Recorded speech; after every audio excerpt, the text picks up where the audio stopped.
ঊনবিংশতি অধ্যায় সুখদেব গোস্বামীর আবির্ভাব। শ্লোক 1। सूत उवाच महीपतिस्त्वथ तत्कर्मगर्ह्यम् विचिन्तयन्नात्मकृतम् सुदुर्मनाः अहो मया नीचमनार्यवत्कृतम् निरागसि ब्रह्मणि गूढतेजसी। অনুবাদ।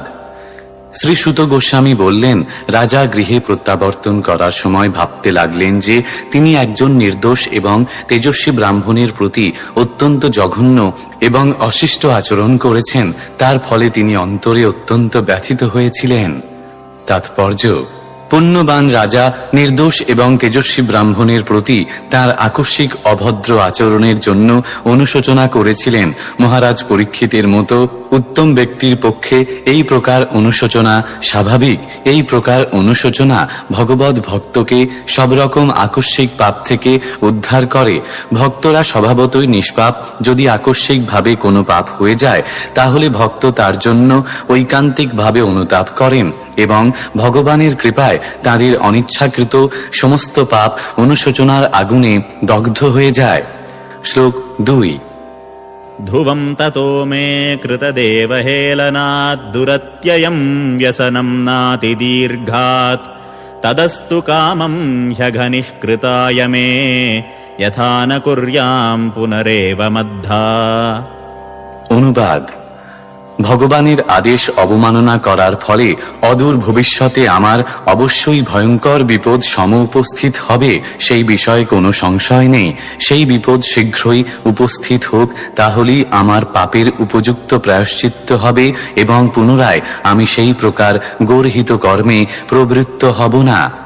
তাৎপর্য: ভগবান নির্দেশ দিয়েছেন যে ব্রাহ্মণ এবং গাভীদের সর্বতোভাবে রক্ষা করা উচিত। ভগবান স্বয়ং ব্রাহ্মণ এবং গাভীদের কল্যাণ সাধনে অত্যন্ত আগ্রহী। মহারাজ পরীক্ষিত সেই কথা ভালোভাবেই জানতেন এবং তাই তিনি বিচার করেছিলেন যে একজন তেজস্বী ব্রাহ্মণকে অপমান করার ফলে ভগবানের নিয়মে তাকে অবশ্যই দণ্ডভোগ করতে হবে এবং তিনি আশঙ্কা করেছিলেন যে অদূর ভবিষ্যতে তাকে কোনো ঘোর সংকটের সম্মুখীন হতে হবে। তাই তিনি চেয়েছিলেন যে সেই অবশ্যম্ভাবী সংকট যেন তাকেই ভোগ করতে হয়, তার পরিবার পরিজনদের যেন সেজন্য কোনো দুঃখ ভোগ না করতে হয়। মানুষের দুর্ব্যবহার তার পরিবারের সদস্যদেরও প্রভাবিত করে। তাই মহারাজ পরীক্ষিত চেয়েছিলেন যে সেই বিপত্তি যেন একা তার উপরেই আসে। স্বয়ং সেই কষ্ট ভোগ করার ফলে তিনি ভবিষ্যতে পাপ কর্ম থেকে বিরত হবেন এবং যে পাপ তিনি করেছেন তারও প্রতিকার হয়ে যাবে, যার ফলে তার বংশধরদের সেজন্য কোনো কষ্ট ভোগ করতে হবে না। কোনো দায়িত্বশীল ভক্ত এইভাবেই চিন্তা করেন। ভক্তের পরিবারের সদস্যরাও ভগবানের প্রতি তাঁর সেবার ফল লাভ করেন। প্রহ্লাদ মহারাজ তাঁর ভগবৎ ভক্তির দ্বারা তাঁর অসুর পিতাকে রক্ষা করেছিলেন। পরিবারে ভক্ত সন্তান হলে সেটি ভগবানের সর্বশ্রেষ্ঠ বর অথবা আশীর্বাদ। শ্লোক 3। अद्यैव राज्यम् बलमृद्धकोशम् प्रकोपितो ब्रह्मकुलानलो मे दहत्वभद्रस्य पुनर्न मे भूत् पापीयसी धीर्द्विजदेवगोभ्यः। অনুবাদ। ব্রাহ্মণ্য সংস্কৃতি, ভগবৎ চেতনা এবং গোরক্ষায় অবহেলা করার ফলে আমি অত্যন্ত অসভ্য এবং পাপী। তাই আমি চাই যে আমার রাজ্য, পরাক্রম এবং ধনসম্পদ ব্রাহ্মণের ক্রোধাগ্নিতে এক্ষুনি ভস্ম হয়ে যাক, যাতে আমি ভবিষ্যতে এই প্রকার অমঙ্গলজনক মনোভাবের দ্বারা কখনো প্রভাবিত না হতে পারি। তাৎপর্য: প্রগতিশীল মানব সভ্যতা, ব্রাহ্মণ্য সংস্কৃতি, ভগবৎ চেতনা এবং গোরক্ষার ভিত্তিতে প্রতিষ্ঠিত। ব্যবসা বাণিজ্য, কৃষি এবং শিল্প উদ্যোগ আদি রাষ্ট্রের সব রকম অর্থনৈতিক উন্নতি যেন অবশ্যই উপরোক্ত উদ্দেশ্যে ব্যবহৃত হয়। তা না হলে তথাকথিত সমস্ত অর্থনৈতিক উন্নতি অধঃপতনের কারণ হয়ে দাঁড়ায়। গোরক্ষার অর্থ হচ্ছে ব্রাহ্মণ্য সংস্কৃতির পুষ্টি সাধন করা, যার ফলে ভগবৎ চেতনার উন্মেষ হয় এবং মানব সমাজের সর্বাঙ্গীন সাফল্য সাধিত হয়। কলিযুগের লক্ষ্য হচ্ছে জীবনের উচ্চ আদর্শগুলি বিনষ্ট করা, এবং মহারাজ পরীক্ষিত যদিও প্রবলভাবে কলিকে এই পৃথিবীর উপর তার প্রভাব বিস্তার করা থেকে নিরস্ত করেছিলেন, কিন্তু উপযুক্ত সময়ে কলির প্রভাব প্রকট হয়েছিল, যার ফলে মহারাজ পরীক্ষিতের মতো একজন মহানুভব রাজাও সামান্য ক্ষুধা ও তৃষ্ণায় উত্তেজিত হয়ে ব্রাহ্মণ্য সংস্কৃতির অবমাননা করেছিলেন। মহারাজ পরীক্ষিত সেই আকস্মিক ঘটনার জন্য অনুতপ্ত হয়েছিলেন এবং তিনি চেয়েছিলেন যে ব্রাহ্মণ্য সংস্কৃতির পৃষ্ঠপোষকতায় যুক্ত না হওয়ার ফলে তাঁর রাজ্য, ঐশ্বর্য এবং পরাক্রম যেন ব্রহ্মতেজে দগ্ধ হয়ে যায়। ঐশ্বর্য এবং শক্তি যদি ব্রাহ্মণ্য সংস্কৃতি, ভগবৎ চেতনা এবং গোরক্ষার জন্য ব্যবহৃত না হয়, তাহলে গৃহ এবং রাজ্য অবশ্যই বিধির বিধানে নষ্ট হয়ে যায়। আমরা যদি পৃথিবীতে শান্তি এবং সমৃদ্ধি চাই, তাহলে আমাদের এই শ্লোকটি থেকে শিক্ষা লাভ করতে হবে। প্রতিটি রাষ্ট্র এবং গৃহকে আত্মশুদ্ধির উদ্দেশ্যে ব্রাহ্মণ্য সংস্কৃতির প্রসার, আত্ম উপলব্ধির জন্য ভগবৎ চেতনার প্রচার এবং এক যথার্থ সভ্যতাকে টিকিয়ে রাখার জন্য যথেষ্ট পরিমাণে দুধ ও উত্তম আহার্য লাভের উদ্দেশ্যে গো সংরক্ষণের প্রচেষ্টা অবশ্যই করতে হবে। শ্লোক 4। সচিন্তয়ন্নিত্থমথা শৃণোদ্যথা মুনেঃ সুতোক্তো নিরৃতিস্তক্ষকাখ্যঃ ন সাধু মেনেন চিরেণ তক্ষকানলম প্রসক্তস্য বিরক্তি কারণম। অনুবাদ: রাজা যখন এইভাবে অনুশোচনা করছিলেন, তখন তিনি সংবাদ পেলেন যে ঋষিপুত্রের অভিশাপের ফলে তক্ষকের দংশনে অচিরেই তার মৃত্যু হবে। রাজা সেই সংবাদটি শুভ সমাচার বলে মনে করেছিলেন, কারণ তার ফলে জাগতিক বিষয়ের প্রতি তার বৈরাগ্য উৎপন্ন হবে। তাৎপর্য: প্রকৃত সুখ লাভ হয় পারমার্থিক স্তরে উন্নীত হওয়ার ফলে অথবা জন্ম মৃত্যুর আবর্ত থেকে মুক্ত হওয়ার ফলে। ভগবত ধামে ফিরে যাওয়ার ফলেই কেবল জন্ম মৃত্যুর আবর্তন বন্ধ করা যায়। এই জড় জগতের সর্বোচ্চ লোক প্রাপ্ত হওয়া সত্ত্বেও জন্ম মৃত্যুর চক্র থেকে উদ্ধার পাওয়া যায় না, কিন্তু তা সত্ত্বেও জীব সিদ্ধি লাভের পন্থা অবলম্বন করতে চায় না। এই সিদ্ধির পথ মানুষকে সমস্ত জড় আসক্তি থেকে মুক্ত করে এবং এইভাবে কোনো ব্যক্তি ভগবত ধামে ফিরে যাওয়ার যোগ্যতা অর্জন করে। তাই এই জড় জগতে যারা দারিদ্র্যগ্রস্ত, তারা সমৃদ্ধিশালী ব্যক্তিদের থেকে অধিক ভাগ্যবান।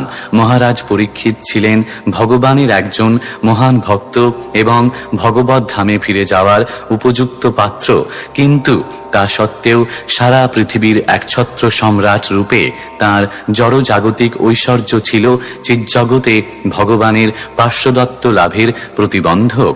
ভগবত ভক্ত রূপে তিনি বুঝতে পেরেছিলেন যে সে ব্রাহ্মণ বালক যদিও অজ্ঞানের বশবর্তী হয়ে তাকে অভিশাপ দিয়েছিল, প্রকৃতপক্ষে তা ছিল তাঁর প্রতি আশীর্বাদ স্বরূপ, কেননা তার ফলে তিনি সামাজিক এবং রাজনৈতিক উভয় প্রকার জড়জাগতিক বন্ধনের প্রতি অনাসক্ত হতে পেরেছিলেন।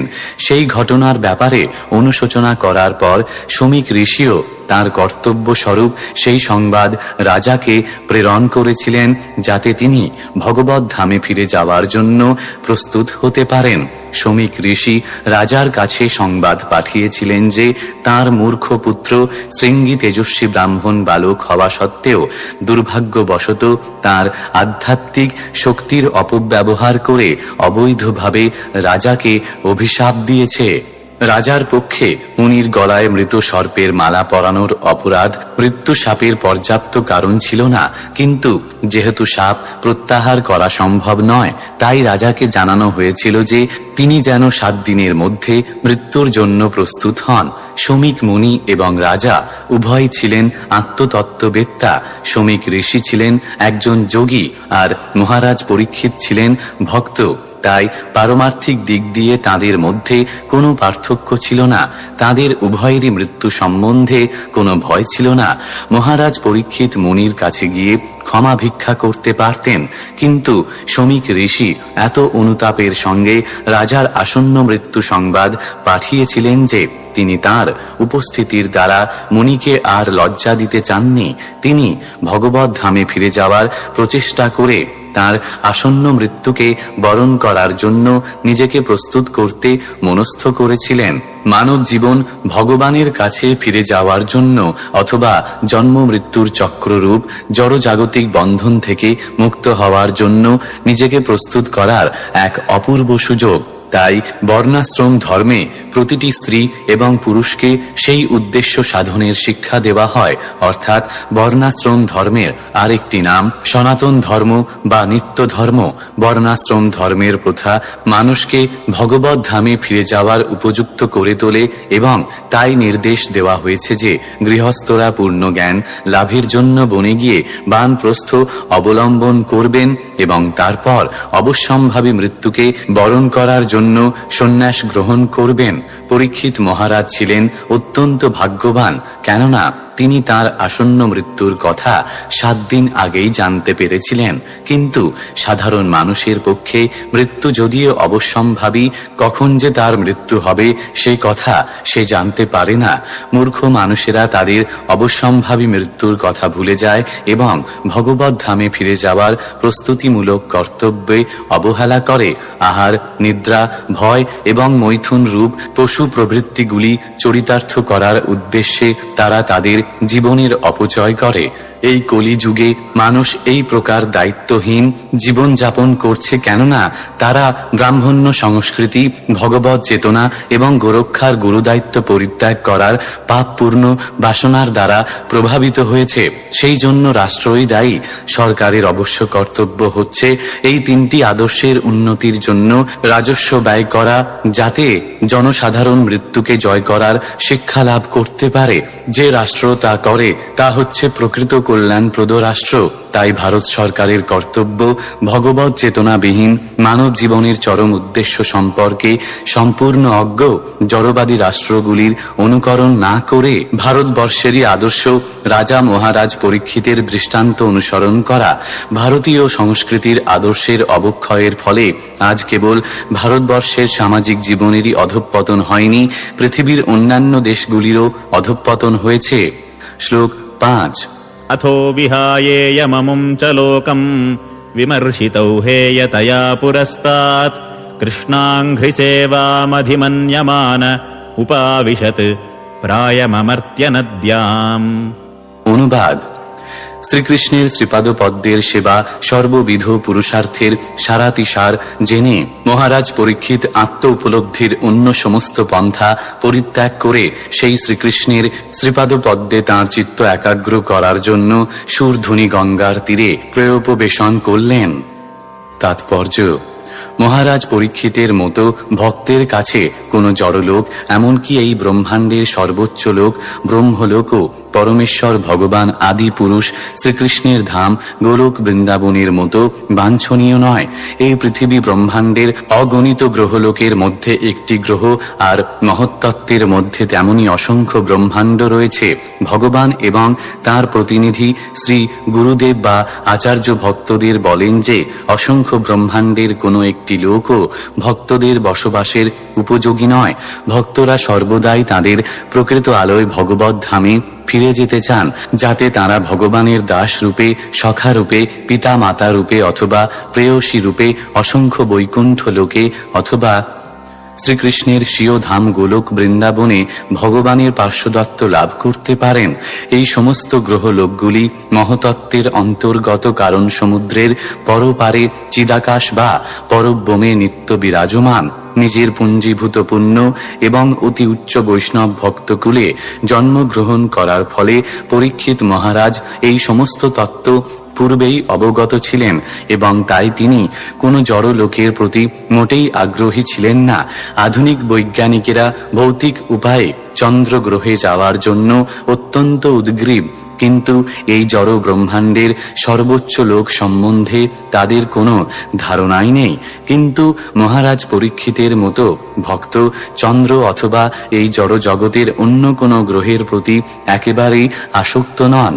তাই যখন তিনি জানতে পারেন যে কোনো নির্দিষ্ট দিনে তার মৃত্যু হবে, তখন তিনি তার রাজধানী হস্তিনাপুরের পাশ দিয়ে প্রবাহিতা অপ্রাকৃত নদী যমুনার তীরে সম্পূর্ণরূপে প্রয়োপবেশন অবলম্বন করে পরমেশ্বর ভগবান শ্রীকৃষ্ণের অপ্রাকৃত সেবায় যুক্ত হওয়ার জন্য দৃঢ়তরভাবে সংকল্পবদ্ধ হয়েছিলেন। গঙ্গা এবং যমুনা উভয় নদী অমর্তা এবং তাদের মধ্যে নিম্নলিখিত কারণগুলির জন্য যমুনা অধিক পবিত্র। শ্লোক 6। या वै लसच्छ्री तुलसी विमिश्र कृष्णाङ्घ्रिरेण्वभ्यधिकाम्बुनेत्री पुनाति लोकानुभयत्र शेषान् कस्ताम् न सेवेतमरिष्यमाणः। অনুবাদ: যে সুরধ্বনি শ্রীকৃষ্ণের চরণ রেণু বিমিশ্রিত তুলসী দলের সংস্পর্শে সর্বোৎকৃষ্ট সলিল রাশি বহন করছে, যিনি মহাদেব পর্যন্ত দেবতাদের অন্তর এবং বাহির উভয় পবিত্র করছেন, মৃত্যু নিকটবর্তী জেনে কোন মানুষ সেই পবিত্র ভাগীরথীর সেবা না করবে? তাৎপর্য: পরীক্ষিত মহারাজ যখন সংবাদ পেলেন যে 7 দিনের ভিতর তার মৃত্যু হবে, তৎক্ষণাৎ তিনি সংসার জীবন পরিত্যাগ করে পবিত্র যমুনা নদীর তীরে চলে গিয়েছিলেন। সাধারণত বলা হয় যে মহারাজ পরীক্ষিত গঙ্গার তীরে গিয়েছিলেন, কিন্তু শ্রীলজীব গোস্বামীর মতে তিনি যমুনার তীরে গিয়েছিলেন। ভৌগোলিক অবস্থান বিচার করলে শ্রীলজীব গোস্বামীর উক্তিটি সঠিক বলে মনে হয়। মহারাজ পরীক্ষিত তাঁর রাজধানী হস্তিনাপুরে বাস করতেন, যা আধুনিক দিল্লির নিকট অবস্থিত ছিল, এবং যমুনা নদী সেই নগরীর পাশ দিয়ে প্রবাহিত। স্বাভাবিকভাবে মহারাজ পরীক্ষিত যমুনা নদীর আশ্রয় নিয়েছিলেন, কেননা তা ছিল তার প্রাসাদের পাশ দিয়ে প্রবাহিত, আর পবিত্রতার বিচারে শ্রীকৃষ্ণের সঙ্গে সরাসরিভাবে যুক্ত থাকার ফলে যমুনা নদী গঙ্গার থেকে অধিক পবিত্র। এই পৃথিবীতে তার অপ্রাকৃত লীলাবিলাসের শুরু থেকেই ভগবান যমুনা নদীকে পবিত্র করেছিলেন। তার পিতা বসুদেব যখন তার জন্মের ঠিক পরে তাকে নিরাপদ স্থানে রাখার জন্য মথুরা থেকে যমুনার অপর পারে গোকুলে নিয়ে যাচ্ছিলেন, তখন শিশু কৃষ্ণ যমুনার জলে পড়ে যান এবং তার শ্রীপাদপদ্মের স্পর্শে যমুনা তৎক্ষণাৎ পবিত্র হয়ে যায়। এখানে বিশেষভাবে উল্লেখ করা হয়েছে যে মহারাজ পরীক্ষিত সেই বিশেষ নদীর আশ্রয় গ্রহণ করেছিলেন, যা তুলসী দল মিশ্রিত ভগবান শ্রীকৃষ্ণের শ্রীপাদপদ্মের ধূলিকণা বহন করে অত্যন্ত সুন্দরভাবে প্রবাহিত হচ্ছিল। ভগবান শ্রীকৃষ্ণের শ্রীপাদপদ্ম সর্বদাই তুলসী দলে প্রলিপ্ত থাকে, এবং তাই যখন তার শ্রীপাদপদ্ম গঙ্গা এবং যমুনার জলের সংস্পর্শে আসে, তৎক্ষণাৎ সেই নদীগুলি পবিত্র হয়ে যায়। গঙ্গার থেকে যমুনার সঙ্গে ভগবানের সংস্পর্শ অধিকতর। বরাহ পুরাণ থেকে উদ্ধৃতি দিয়ে শ্রীলজীব গোস্বামী বলেছেন যে গঙ্গা এবং যমুনা জলের মধ্যে কোনো পার্থক্য নেই, কিন্তু গঙ্গার জল যখন শতগুণ পবিত্র হয় তখন তার নাম হয় যমুনা। তেমনি শাস্ত্রে বলা হয়েছে যে 1,000 বিষ্ণু নাম 1 রাম নামের সমতুল্য এবং 3টি রাম নাম 1টি কৃষ্ণ নামের সমান। শ্লোক 7।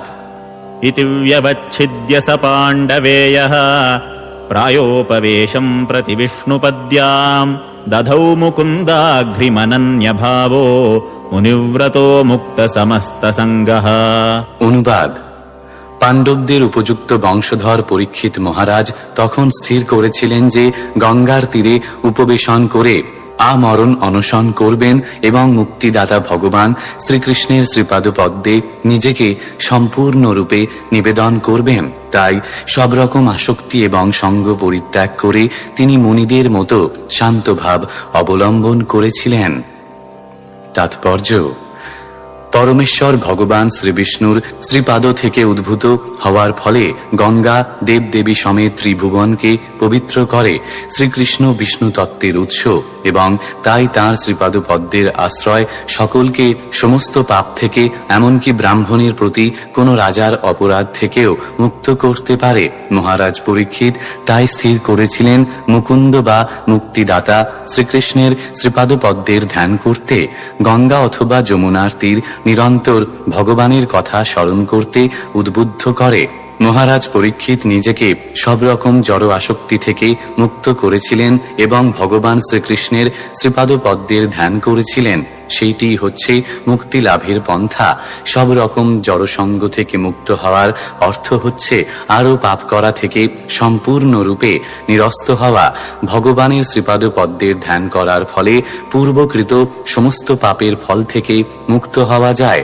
জড় জগতের অবস্থা এমনই যে ইচ্ছাকৃতভাবে অথবা অনিচ্ছাকৃতভাবে পাপ আচরণ হয়ে যায় এবং তার একটি জ্বলন্ত উদাহরণ হচ্ছেন নিষ্পাপ এবং পুণ্যবান রাজা পরীক্ষিত মহারাজ স্বয়ং। কোনো দোষ না করতে চাইলেও তিনি এক অপরাধের শিকার হয়ে পড়েছিলেন, সেজন্য তিনি শাপগ্রস্ত হন। কিন্তু যেহেতু তিনি ছিলেন ভগবানের মহান ভক্ত, তাই জীবনের এই প্রকার প্রতিকূলতাও তার পক্ষে অনুকূল হয়ে উঠেছিল। সিদ্ধান্ত এই যে স্বেচ্ছায় বা জ্ঞাতসারে জীবনে কোনো পাপ করা উচিত নয় এবং সর্বক্ষণ অবিচলিতভাবে পরমেশ্বর ভগবানের শ্রীপাদ পদ্মের ধ্যান করা কর্তব্য। এই প্রকার মনোভাব অবলম্বন করতে পারলেই ভগবৎ ভক্ত মুক্তির পথে অগ্রসর হওয়ার জন্য ভগবানের কৃপা লাভ করবে এবং তাঁর শ্রীপাদ পদ্ম প্রাপ্ত হবেন। ভগবৎ ভক্ত ঘটনাক্রমে কোনো অপরাধ করে ফেললেও ভগবান সেই শরণাগত ভক্তকে সমস্ত পাপ থেকে রক্ষা করেন। সেই কথা শাস্ত্রে প্রতিপন্ন হয়েছে। সপাদমূলং ভজত প্রিয়স্য তক্তান্ন ভাবস্য হরি পরেশ বিকর্ম যচ্চত পতিতং কথঞ্চিদ ধুনতি সর্বং হৃদি সন্নিবিষ্ট। শ্রীমদ্ ভাগবত কাণ্ড 11 অধ্যায় 5 শ্লোক 42। শ্লোক 8। তত্রোপজগ্মুর্ভুবনম পুনানাম মহানুভাবা মুনয়ঃ সশিষ্যাঃ প্রায়েণ তীর্থাভিগমাপদেশৈঃ স্বয়ং হি তীর্থানি পুনন্তি সন্তঃ। অনুবাদ। সেই সময় ভুবন পাবন মহানুভব মুনিরা তাঁদের শিষ্য সহ সেখানে এসে উপস্থিত হলেন। সাধুরা স্বয়ংই তীর্থস্বরূপ, তাঁরা তীর্থ গমন ছলে তীর্থ সকলকে পবিত্র করেন। তাৎপর্য: মহারাজ পরীক্ষিত যখন গঙ্গার তীরে উপবেশন করেছিলেন তখন সেই সংবাদ ব্রহ্মাণ্ডের সর্বত্র ছড়িয়ে পড়েছিল। তখন সেই ঘটনার মাহাত্ম্য উপলব্ধিকারী মহানুভব মুনিরা তীর্থ ভ্রমণ ছলে সেখানে এসে উপস্থিত হয়েছিলেন। প্রকৃতপক্ষে তাঁরা মহারাজ পরীক্ষিতের সঙ্গে সাক্ষাৎ করার জন্য সেখানে এসেছিলেন, তীর্থ স্নান করার জন্য নয়। কেননা তাঁরা সকলের তীর্থস্থানকেও পবিত্র করার ক্ষমতা সম্পন্ন ছিলেন। সাধারণ মানুষ তীর্থ করতে যায় সমস্ত পাপ থেকে মুক্ত হওয়ার জন্য, তাই তীর্থস্থানগুলি মানুষের পাপে ভারাক্রান্ত হয়ে পড়ে। কিন্তু সাধুরা যখন সেই সমস্ত ভারাক্রান্ত তীর্থস্থানগুলিতে যান তখন তাদের উপস্থিতির ফলে তীর্থস্থানগুলি পবিত্র হয়ে যায়। তাই যে সমস্ত ঋষিরা মহারাজ পরীক্ষিতের সঙ্গে সাক্ষাৎ করতে এসেছিলেন তারা সাধারণ মানুষদের মতো নিজেদের পবিত্র করার ব্যাপারে আগ্রহী ছিলেন না। পক্ষান্তরে স্নান করার অছিলায় তাঁরা সেখানে পরীক্ষিত মহারাজের সঙ্গে সাক্ষাৎ করার জন্য এসেছিলেন, কারণ তাঁরা পূর্বেই অনুভব করতে পেরেছিলেন যে সেখানে সুখদেব গোস্বামী শ্রীমদ্ ভাগবত কীর্তন করবেন। তাঁরা সকলেই সেই মহান সুযোগের সদ্ব্যবহার করতে চেয়েছিলেন। শ্লোক 9 থেকে 10। অত্রির্বশিষ্ঠশ্চ বনঃ শরদ্ধ্বানরিষ্টনেমির্ভৃগুরঙ্গিরাশ্চ পরাশরোগাধিসুতোऽথ রাম উতথ্য ইন্দ্রত্প্রমদেধ্মবাহৌ মেধাতিথির্দেবল আষ্টিশেণো भारद्वाजो गौतमः पिप्पलादः मैत्रेय और्वः कवशः कुम्भयोनिर्द्वैपायनो भगवान् नारदश्च। অত্রি থেকে নারদ, এই সবগুলি নাম ব্রহ্মাণ্ডের বিভিন্ন স্থান থেকে সেখানে সমাগত বিভিন্ন মুনি ঋষির নাম। অনুবাদ: অত্রি, বশিষ্ঠ, চবন, শরদান, অরিষ্টনেমি, ভৃগু, অঙ্গিরা, পরাশর, বিশ্বামিত্র, পরশুরাম, উতথ্য, ইন্দ্র, প্রমোদ, ইধুমবাহু, মেধাতিথি, দেবল, আর্ষ্টিসেন, ভারদ্বাজ, গৌতম, পিপল্লাদ, মৈত্রেয়, ঔর্ব, কবশ, কুম্ভজনি, দৈপায়ন, ভগবান নারদ প্রমুখ মহর্ষিরা ব্রহ্মাণ্ডের বিভিন্ন স্থান থেকে সেখানে উপস্থিত হয়েছিলেন। তাৎপর্য: চ্যবন ভৃগুমুনির পুত্র এবং একজন মহান ঋষি। যখন তার গর্ভবতী মাতা অপহৃতা হন তখন যথাসময়ের পূর্বে তার জন্ম হয়। চ্যবন হচ্ছেন তার পিতার 6 পুত্রের অন্যতম। ভৃগু ব্রহ্মা যখন বরুণের হয়ে এক মহান যজ্ঞানুষ্ঠান করছিলেন তখন সেই যজ্ঞাগ্নি থেকে মহর্ষি ভৃগুর জন্ম হয়। তিনি ছিলেন এক মহান ঋষি এবং তার প্রিয়তমা পত্নী ছিলেন পুলোমা। তিনিও দুর্বাসা এবং নারদের মতো অন্তরিক্ষে বিচরণ করতে পারেন এবং ব্রহ্মাণ্ডের বিভিন্ন লোকে গমনাগমন করতেন। কুরুক্ষেত্র যুদ্ধের পূর্বে তিনি সেই যুদ্ধ বন্ধ করার প্রয়াস করেছিলেন। কোনো এক সময় তিনি ভরদ্বাজ মুনিকে জ্যোতিষশাস্ত্র বিষয়ে শিক্ষা দিয়েছিলেন এবং তিনি বৃহৎ ভৃগু সংহিতা নামক এক মহান জ্যোতির্গণনা শাস্ত্র প্রণয়ন করেছিলেন। তিনি বিশ্লেষণ করেছিলেন কিভাবে বায়ু, অগ্নি, জল এবং ভূমি আকাশ থেকে উৎপন্ন হয়েছে। তিনি বিশ্লেষণ করেছেন কিভাবে উদরস্থ বায়ু অন্ত্রকে নিয়ন্ত্রিত করে। এক মহান দার্শনিক রূপে ন্যায়সঙ্গতভাবে তিনি জীবের নিত্যত্ব প্রতিপন্ন করেছেন। তিনি ছিলেন এক মহান নৃতত্ত্ববিদ এবং বহু পূর্বেই তিনি জীবনের ক্রমবিবর্তনবাদ বিশ্লেষণ করেছেন। তিনি বর্ণাশ্রম ব্যবস্থার বৈজ্ঞানিক প্রতিপাদক। তিনি ক্ষত্রিয় রাজা বিতহব্যকে ব্রাহ্মণে রূপান্তরিত করেছিলেন। বশিষ্ঠ শ্রীমদ্ ভাগবত কাণ্ড 1 অধ্যায় 9 শ্লোক 6 দ্রষ্টব্য। পরাশর বশিষ্ঠ মুনির পৈত্র এবং ব্যাসদেবের পিতা। তিনি মহর্ষি শক্তির পুত্র এবং তার মায়ের নাম অদৃশ্যতী। তার মায়ের বয়স যখন মাত্র 12 বছর তখন তার জন্ম হয় এবং মাতৃগর্ভে অবস্থানকালে তিনি বেদের শিক্ষা লাভ করেন। তার পিতা কলমাসপদ নামক এক রাক্ষসের দ্বারা নিহত হন এবং তার প্রতিশোধ নেওয়ার জন্য তিনি সারা পৃথিবী ধ্বংস করতে উদ্যত হন। কিন্তু তার পিতামহ বশিষ্ঠ তাকে নিরস্ত করেন। তিনি তখন রাক্ষস নিধন যজ্ঞ অনুষ্ঠান করেন, কিন্তু মহর্ষি পুলস্ত্য তাকে নিরস্ত করেন। তিনি সত্যবতীর রূপে আকৃষ্ট হওয়ার ফলে ব্যাসদেবকে পুত্র রূপে প্রাপ্ত হয়েছিলেন। পরবর্তীকালে এই সত্যবতী মহারাজ শান্তনুর পত্নী হন। পরাশরের আশীর্বাদে সত্যবতী যোজনগন্ধায় পরিণত হন, অর্থাৎ 1 যোজন দূর থেকেও তার অঙ্গের সৌরভ পাওয়া যেত। ভীষ্মের প্রয়াণের সময়ও পরাশর মুনি সেখানে উপস্থিত ছিলেন। তিনি ছিলেন মহারাজ জনকের গুরু এবং শিবের একজন মহান ভক্ত। তিনি বহু বৈদিক শাস্ত্র এবং সমাজতাত্ত্বিক নির্দেশাবলী প্রণয়ন করেন। গাধীসূত বা বিশ্বামিত্র কঠোর তপশ্চর্যা পরায়ণ যোগশক্তি সম্পন্ন একজন মহর্ষি। তিনি ছিলেন কান্যকুব্জের পরাক্রমশালী রাজা গাধীর পুত্র, তাই তিনি গাধীসূত নামে প্রসিদ্ধ।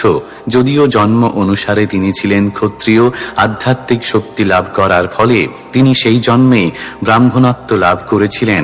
তিনি যখন ক্ষত্রিয় রাজা ছিলেন তখন বশিষ্ঠ মুনির সঙ্গে তার কলহ হয় এবং তখন তিনি মগঙ্গ মুনির সহায়তায় এক মহাযজ্ঞ অনুষ্ঠান করে বশিষ্ঠের পুত্রদের নিধন করেন। তিনি একজন মহাযোগীতে পরিণত হন, কিন্তু তথাপি ইন্দ্রিয় দমনে অসমর্থ হওয়ার ফলে তার থেকে বিশ্ববিখ্যাত সুন্দরী শকুন্তলার জন্ম হয়। তিনি যখন ক্ষত্রিয় রাজা ছিলেন তখন একসময় তিনি বশিষ্ঠ মুনির আশ্রমে গমন করেন এবং রাজকীয় অভ্যর্থনা প্রাপ্ত হন। বিশ্বামিত্র বশিষ্ঠের কাছে নন্দিনী নামক একটি গাভী প্রার্থনা করেন, কিন্তু মুনি তাকে তা দিতে অস্বীকার করেন। বিশ্বামিত্র সেই গাভীটিকে বলপূর্বক অপহরণ করে এবং তার ফলে মহর্ষি বশিষ্ঠের সঙ্গে তার কলহ হয়। বশিষ্ঠের আধ্যাত্মিক শক্তির কাছে বিশ্বামিত্র পরাজিত হন এবং তাই তিনি ব্রাহ্মণ হবেন বলে স্থির করেন। তিনি কৌশিক নদীর তীরে ব্রাহ্মণ হওয়ার জন্য কঠোর তপস্যা করেন। যে সমস্ত মহানুভব ব্যক্তি কুরুক্ষেত্রের যুদ্ধ বন্ধ করার চেষ্টা করেন তিনি ছিলেন তাদের মধ্যে একজন। অঙ্গিরা ব্রহ্মার 6 জন মানসপুত্রের অন্যতম এবং স্বর্গের দেবতাদের মহাবিদ্বান পুরোহিত বৃহস্পতির পিতা। অঙ্গারে অর্পিত ব্রহ্মার বীর্য থেকে তার জন্ম হয়েছিল। উতথ্য এবং সংবর্ত তার পুত্র। কথিত আছে যে তিনি এখনো গঙ্গার তীরে অলকানন্দা নামক স্থানে তপস্যা করছেন এবং ভগবানের দিব্য নাম কীর্তন করছেন। পরশুরাম।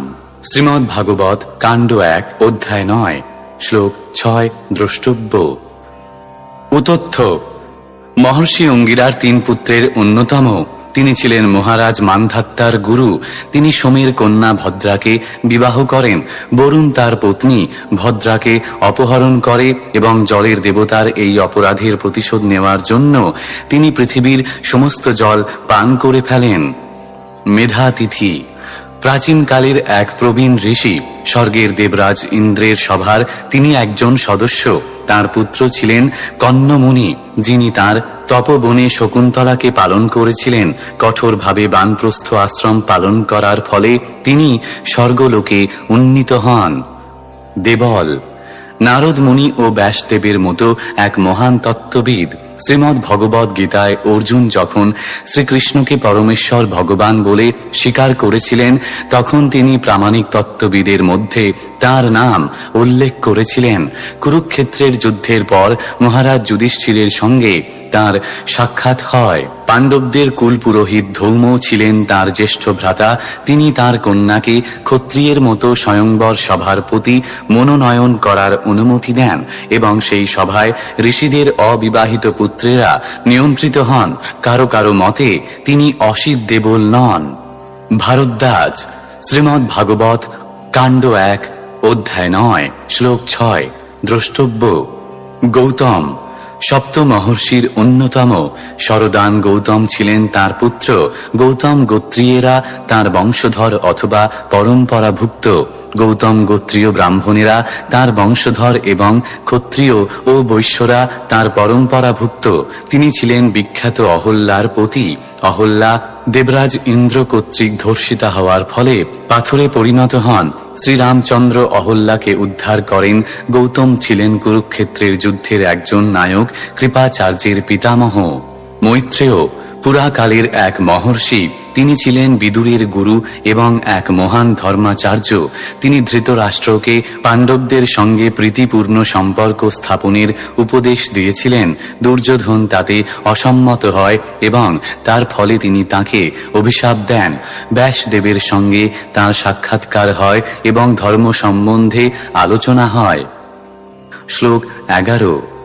अन्ये च देवर्षि ब्रह्मर्षिवर्या राजर्षिवर्या अरुणादयश्च नानार्षेयप्रवरान् समेतानभ्यर्च्य राजा शिरसा ववन्दे। অনুবাদ।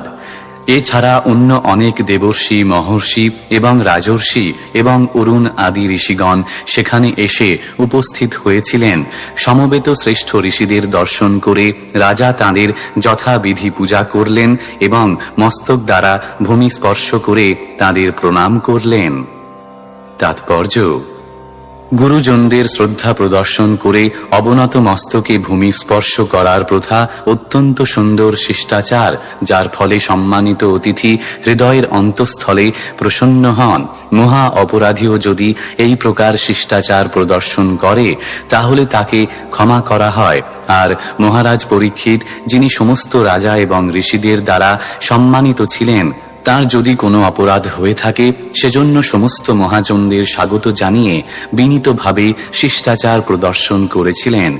সাধারণত জীবনের অন্তিম সময়ে সমস্ত বিচক্ষণ মানুষই এই পৃথিবী থেকে বিদায় নেওয়ার আগে সকলের কাছে ক্ষমা ভিক্ষা করেন। এইভাবে মহারাজ পরীক্ষিত ভগবত ধামে ফিরে যাওয়ার আগে সকলের শুভেচ্ছা লাভ করেছিলেন। শ্লোক 12। सुखोपविष्टेष्वथ तेषु भूयः कृतप्रणामः स्वचिकीर्षितं यत् विज्ञापयामास विविक्तचेता उपस्थितोऽग्रेऽभिगृहीतपाणिः। অনুবাদ। তারপর তারা সকলেই যখন সুখে উপবেশন করলেন তখন রাজা তাঁদের পুনরায় প্রণাম করলেন এবং বিনীতভাবে কৃতাঞ্জলি পুটে তার প্রায়োবেশনের অভিলাষের কথা জানালেন। তাৎপর্য: যদিও রাজা ইতিমধ্যেই গঙ্গার তীরে প্রায়োপবেশন করতে মনস্থ করেছিলেন, তথাপি তিনি বিনীতভাবে তার সেই অভিলাষের কথা সেখানে উপস্থিত সমস্ত মহাত্মাদের জানালেন। যে কোনো সিদ্ধান্ত তা যতই গুরুত্বপূর্ণ হোক, মহাজনদের দ্বারা অনুমোদিত হওয়া উচিত। তার ফলে সর্বসিদ্ধি লাভ হয়। এর থেকে বোঝা যায় যে তখনকার যে সমস্ত সম্রাট পৃথিবীর উপর আধিপত্য করতেন, তারা কেউই দায়িত্বহীন স্বেচ্ছাচারী ছিলেন না। তারা বৈদিক নির্দেশ অনুসারে সাধু মহাত্মাদের প্রামাণিক সিদ্ধান্ত নিষ্ঠা সহকারে অনুশীলন করতেন। একজন আদর্শ রাজা রূপে মহারাজ পরীক্ষিত তার জীবনের শেষ দিন পর্যন্ত মহাজনদের অনুমতি গ্রহণের প্রথা অনুসরণ করেছিলেন। শ্লোক 13। রাজোবাচ अहो वयं धन्यतमा नृपाणां महत्तमानुग्रहणीयशीलाः राज्ञां कुलं ब्राह्मणपादशौचात् दूराद्विसृष्टं बतगृह्य कर्म। অনুবাদ। সেই ভাগ্যবান রাজা বললেন, আমরা যথার্থই মহাত্মাদের কৃপা লাভের শিক্ষায় শিক্ষিত অত্যন্ত শ্রদ্ধাশীল রাজাদের মধ্যে মহা সৌভাগ্যবান। সাধারণত আপনারা মনে করেন যে রাজকুল আবর্জনার মতো দূরে বর্জনীয়। তাৎপর্য: ধর্মের নিয়ম অনুসারে মল মূত্র ধৌত জল ইত্যাদি দূরে ফেলে দেওয়া উচিত। ঘরের সংলগ্ন স্নানাগার মলাশয় ইত্যাদি আধুনিক সভ্যতার সুবিধাজনক অবদান হতে পারে, কিন্তু সেগুলি গৃহ থেকে দূরে অবস্থিত হওয়া উচিত। সেই দৃষ্টান্ত এখানে দেওয়া হয়েছে। যারা ভগবত ধামে ফিরে যাওয়ার প্রত্যাশী তারা রাজকুলকে সেইভাবে পরিত্যাগ করবেন। শ্রী চৈতন্য মহাপ্রভু বলেছেন, যারা ভগবত ধামে ফিরে যাওয়ার প্রত্যাশী তাদের পক্ষে বিষয়ী অথবা রাজাদের সঙ্গ করা আত্মহত্যা করার থেকেও খারাপ। অর্থাৎ যারা ভগবানের সৃষ্টির বাহ্যিক সৌন্দর্যের দ্বারা আকৃষ্ট, পরমার্থবাদীদের তাদের সঙ্গ করা উচিত নয়। দিব্য জ্ঞান প্রাপ্ত পরমার্থবাদী জানেন যে এই সুন্দর জড় জগৎ হচ্ছে ভগবত ধামের প্রতিবিম্ব মাত্র। তাই তারা রাজৈশ্বর্য ইত্যাদির দ্বারা মোহিত হন না। কিন্তু মহারাজ পরীক্ষিতের অবস্থা ছিল অন্যরকম। আপাত দৃষ্টিতে তিনি একজন অনভিজ্ঞ ব্রাহ্মণ বালক কর্তৃক মৃত্যুশাপ প্রাপ্ত হয়েছিলেন, কিন্তু প্রকৃতপক্ষে ভগবান তাকে তাঁর কাছে ফিরে যাওয়ার জন্য ডেকেছিলেন। মহান ঋষি এবং যোগী আদি অন্য সমস্ত মহাত্মারা প্রায়োপবেশনরত ভগবত ধামে প্রত্যাবর্তনকারী মহারাজ পরীক্ষিতকে দর্শন করার জন্য উৎসুক হয়ে সেখানে সমবেত হয়েছিলেন। মহারাজ পরীক্ষিত বুঝতে পেরেছিলেন যে সেখানে সমবেত সমস্ত মুনি ঋষিরা তাঁর পিতামহ পাণ্ডবদের প্রতি অত্যন্ত সদয় ছিলেন, কারণ তাঁরা ছিলেন ভগবত ভক্ত। তাই তাঁর জীবনের অন্তিম সময়ে সমস্ত মহর্ষিদের সঙ্গ লাভ করে তিনি অত্যন্ত কৃতজ্ঞতা অনুভব করেছিলেন। তিনি অনুভব করেছিলেন যে তাঁর পূর্বপুরুষদের মাহাত্ম্যের ফলে তিনি সেই সৌভাগ্য লাভ করেছিলেন। সেই প্রকার মহান ভক্তদের বংশধর হওয়ার ফলে তিনি এই গর্ব অনুভব করেছিলেন। ভগবত ভক্তের এই গর্ব জাগতিক সমৃদ্ধিজাত দর্প থেকে সম্পূর্ণ ভিন্ন। প্রথমটি বাস্তব, কিন্তু অন্যটি মিথ্যা এবং ব্যর্থ। শ্লোক 14। तस्यैव मेघस्य परावरेशो व्यासक्तचित्तस्य गृहेष्वभीक्ष्णम् निर्वेदमूलोद्विजशापरूपो यत्र प्रसक्तो भयमाशु धत्ते। অনুবাদ। চিন্ময় ও জড় জগতের নিয়ন্তা পরমেশ্বর ভগবান ব্রাহ্মণের শাপ রূপে আমাকে অত্যন্ত কৃপা করেছেন। আমি নিরন্তর গৃহের প্রতি অত্যন্ত আসক্ত ছিলাম, কিন্তু ভগবান আমাকে রক্ষা করার জন্য এমনভাবে আমার সম্মুখে উপস্থিত হয়েছেন যে ভয়ের বশে আমি এই জগতের প্রতি বিরক্ত হব।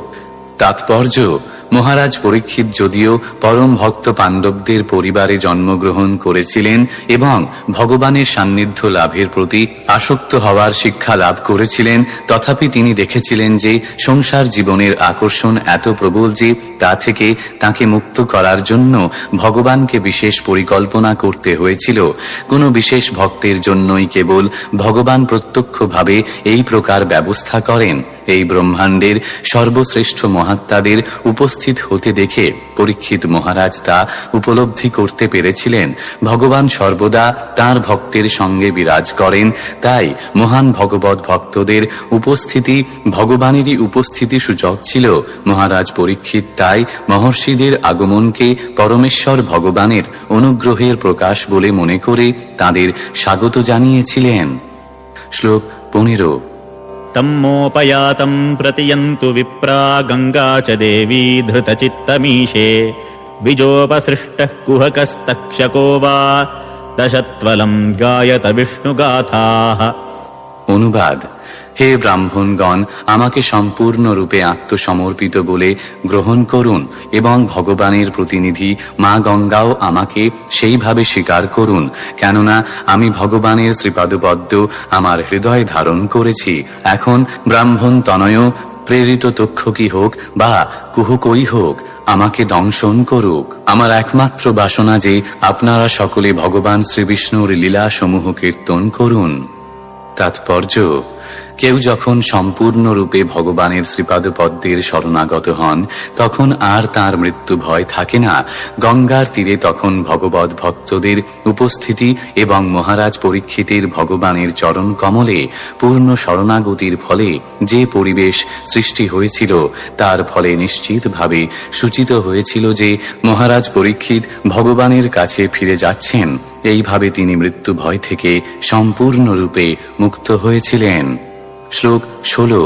পুনশ্চ ভূয়াদ ভগবত্যনন্তে রতিঃ প্রসঙ্গশ্চ তদাশ্রয়েষু মহৎসু ইয়াম ইয়ামুপয়ামি সৃষ্টিম মৈত্রেস্তু সর্বত্র নমো দ্বিজেভ্যঃ। অনুবাদ: আমি সমস্ত ব্রাহ্মণদের প্রণতি নিবেদন করে পুনরায় প্রার্থনা করছি যে যদি আমাকে আবার এই জগতে জন্মগ্রহণ করতে হয় তবে যেন অনন্ত ভগবান শ্রীকৃষ্ণের প্রতি আমার পূর্ণ আসক্তি থাকে, আমি যেন সর্বদা তার ভক্তদের সঙ্গ লাভ করতে পারি এবং সমস্ত জীবের প্রতি যেন আমার মৈত্রী ভাব থাকে। তাৎপর্য: ভগবত ভক্তই যে একমাত্র পূর্ণ জীব সে কথা পরীক্ষিত মহারাজ এখানে বিশ্লেষণ করেছেন।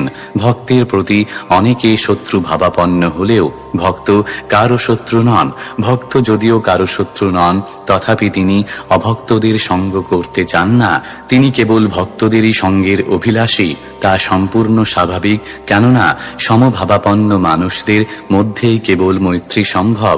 আর ভক্তের সবচেয়ে গুরুত্বপূর্ণ কাজ হচ্ছে সমস্ত জীবের পিতা পরমেশ্বর ভগবান শ্রীকৃষ্ণের প্রতি সম্পূর্ণরূপে আসক্ত হওয়া।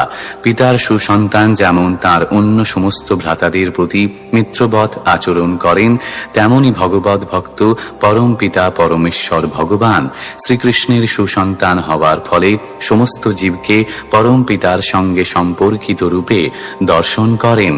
তিনি তার পিতার উদ্ধত পুত্রদের প্রকৃতিস্থ করে ভগবানকে তাদের পরম পিতারূপে জানবার চেষ্টা করেন। মহারাজ পরীক্ষিত নিশ্চিতভাবে ভগবানের কাছে ফিরে যাচ্ছিলেন, কিন্তু তিনি যদি ভগবানের কাছে ফিরে নাও যেতেন তিনি এমন জীবন প্রার্থনা করেছিলেন যা হচ্ছে এই জগতের সর্বশ্রেষ্ঠ স্থিতি। ভগবানের শুদ্ধ ভক্তের প্রার্থনা হচ্ছে কীট জন্ম হোক যথা তুয়াদাস, বহির্মুখ ব্রহ্ম জন্মে নাহি আস। শ্লোক 17। ইতি স্ম রাজাধ্যবসায় যুক্তঃ প্রাচীনমূলেষু কুশেষু ধীরः উদংমুখো দক্ষিণকূল আস্তে সমুদ্রপত্ন্যাস্বসুতন্যস্তভারः। অনুবাদ: সম্পূর্ণরূপে আত্মসংযত মহারাজ পরীক্ষিত তার পুত্রের হাতে রাজ্যভার ন্যস্ত করে গঙ্গার দক্ষিণ তীরে পূর্ণ মূল কুশাসনে উত্তরমুখী হয়ে উপবেশন করলেন।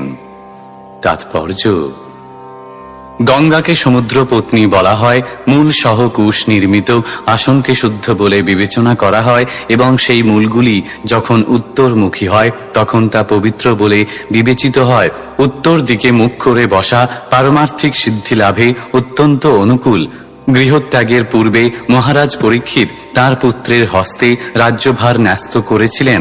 এই রূপে তিনি সর্বতোভাবে অনুকূল অবস্থা প্রাপ্ত হয়েছিলেন। শ্লোক 18। एवं च तस्मिन्नरदेवदेवे प्रायोपविष्टे दिवि देवसङ्घाः प्रशम्य भूमौ यकिरन् प्रसूनैर्मुदा मुहुर्दन्दुभयश्च नेदुः। অনুবাদ: মহারাজ পরীক্ষিত যখন এইভাবে প্রায়োপবেশন করলেন, তখন স্বর্গের দেবতারা তার কার্যের প্রশংসা করে পুষ্পবৃষ্টি করতে লাগলেন এবং দুন্ধুবি বাজাতে লাগলেন। তাৎপর্য: মহারাজ পরীক্ষিতের সময়েও গ্রহ থেকে গ্রহান্তরে সংবাদ আদান প্রদান হতো এবং মহারাজ পরীক্ষিতের প্রায়োপবেশনের সংবাদ স্বর্গের দেবতাদের কাছে পৌঁছেছিল। দেবতারা মানুষদের থেকে অনেক বেশি সমৃদ্ধিশালী, কিন্তু তারা সকলে পরমেশ্বর ভগবানের নির্দেশের অনুগামী। স্বর্গলোকে কোনো নাস্তিক নেই, তাই তারা সর্বদা পৃথিবীর ভগবৎ ভক্তদের প্রশংসা করেন এবং পরীক্ষিত মহারাজের আচরণে তারা অত্যন্ত আনন্দিত হয়েছিলেন এবং দুন্ধুবি বাজিয়ে পৃথিবীর উপর পুষ্প বৃষ্টি করেছিলেন। কেউ যখন ভগবৎ ধামে ফিরে যান, তখন দেবতারা অত্যন্ত আনন্দিত হন। তারা ভগবৎ ভক্তদের প্রতি সর্বদা এতই প্রসন্ন যে তাদের আধিদৈবিক শক্তির দ্বারা সর্বতোভাবে ভগবৎ ভক্তদের সাহায্য করেন এবং তাদের সেই কার্যকলাপে ভগবান তাদের প্রতি প্রসন্ন হন। ভগবান, দেবতা এবং এই পৃথিবীর ভগবৎ ভক্তদের মধ্যে পূর্ণ সহযোগিতার একটি অদৃশ্য শৃঙ্খল রয়েছে। শ্লোক 19। महर्षयो वै समुपागता ये प्रशस्य साध्वित्यनुमोदमानाः ऊचुः प्रजानुगृहशीलसारा यदुत्तमश्लोकगुणाभिरूपम्। অনুবাদ: সেখানে সমবেত সমস্ত মহর্ষিরা মহারাজ পরীক্ষিতের সংকল্পের প্রশংসা করলেন এবং সাধু সাধু বলে তা অনুমোদন করলেন। ঋষিরা স্বভাবতই সাধারণ মানুষদের কল্যাণ সাধনে উন্মুখ, কারণ তারা পরমেশ্বর ভগবানের সমস্ত গুণে গুণান্বিত। তাই তারা ভগবৎ ভক্ত মহারাজ পরীক্ষিতকে দেখে অত্যন্ত প্রসন্ন হয়েছিলেন এবং এইভাবে বলেছিলেন। তাৎপর্য: ভক্তি স্তরে উন্নীত হলে জীবের স্বাভাবিক সৌন্দর্য বর্ধিত হয়। মহারাজ পরীক্ষিত শ্রীকৃষ্ণের প্রতি আসক্তিতে মগ্ন ছিলেন। তা দেখে সমবেত ঋষিরা অত্যন্ত প্রসন্ন হয়েছিলেন এবং সাধু সাধু বলে তাদের অনুমোদন ব্যক্ত করেছিলেন। এই প্রকার ঋষিরা স্বাভাবিকভাবে সাধারণ মানুষদের কল্যাণ সাধনের প্রয়াসী এবং যখন তারা পরীক্ষিত মহারাজের মতো ভক্তকে ভগবৎ ভক্তির পথে অগ্রসর হতে দেখেন, তখন তাদের আনন্দের সীমা থাকে না এবং তাদের যথাশক্তি আশীর্বাদ করেন। ভগবৎ ভক্তি এতই মঙ্গলজনক যে স্বর্গের দেবতা, মহর্ষি, এমনকি স্বয়ং ভগবান পর্যন্ত ভক্তের প্রতি প্রসন্ন হন এবং তার ফলে ভক্তের কাছে সবকিছু মঙ্গলময় হয়ে ওঠে। ভক্তি মার্গে ভক্তের সমস্ত বিঘ্ন দূর হয়ে যায়। মহারাজ পরীক্ষিতের পক্ষে মৃত্যুর সময় সেই সমস্ত মহর্ষিদের সাক্ষাৎ লাভ করা অবশ্যই অত্যন্ত মঙ্গলময় ছিল এবং তার ফলে সেই ব্রাহ্মণ বালকের তথাকথিত অভিশাপ তার কাছে আশীর্বাদে পরিণত হয়েছিল। শ্লোক 20। न वा इदं राजर्षिवर्यचित्रम् भवत्सु कृष्णं समनुव्रतेषु येऽध्यासनं राजकिरीटजुष्टम् सद्यो जहुर्भगवत्पार्श्वकामाः। অনুবাদ: ঋষিরা বললেন, হে ভগবান, শ্রীকৃষ্ণের নিষ্ঠাপরায়ণ অনুসরণকারী পাণ্ডু বংশীয় রাজর্ষিদের কুলতিলক, আপনি যে পরমেশ্বর ভগবানের নিত্য সান্নিধ্য লাভের জন্য বহু রাজাদের রাজ মুকুটে শোভিত আপনার সিংহাসন পরিত্যাগ করেছেন, তাতে আশ্চর্য হওয়ার কিছু নেই। তাৎপর্য: রাষ্ট্রের প্রশাসনিক পদে অধিষ্ঠিত মূর্খ রাজনীতিবিদেরা মনে করে যে তাদের সেই অস্থায়ী পদটি হচ্ছে জীবনের সর্বশ্রেষ্ঠ প্রাপ্তি এবং তাই তারা তাদের জীবনের অন্তিম সময় পর্যন্ত সেই পদ আঁকড়ে ধরে থাকে। তারা জানে না যে জীবনের সর্বোচ্চ প্রাপ্তি হচ্ছে মুক্তি লাভ করে ভগবৎ ধামে ভগবানের নিত্য পার্শ্বদত্ত লাভ করা। শ্রীমদ্ ভগবদ গীতায় ভগবান বহুবার আমাদের শিক্ষার জন্য উল্লেখ করেছেন যে তার নিত্যধামে ফিরে যাওয়াই হচ্ছে জীবনের চরম উদ্দেশ্য।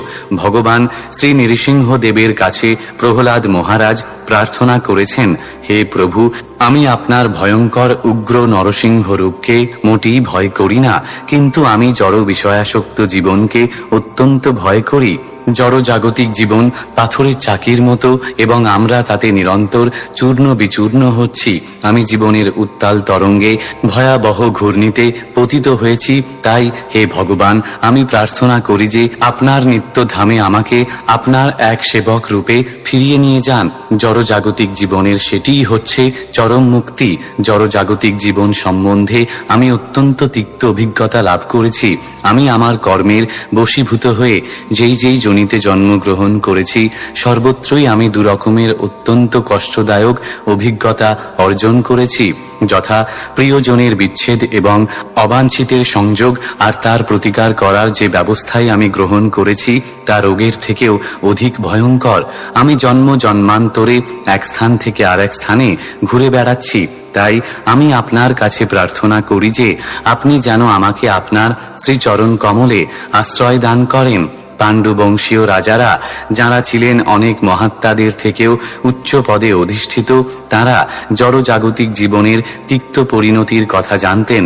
তারা কখনোই তাদের রাজসিংহাসনের ঐশ্বর্যে মোহিত হননি। পক্ষান্তরে তারা সেই সুযোগের প্রতীক্ষা করছিলেন যখন ভগবান তাদের নিত্য পার্ষদ রূপে তার কাছে ডেকে নেবেন।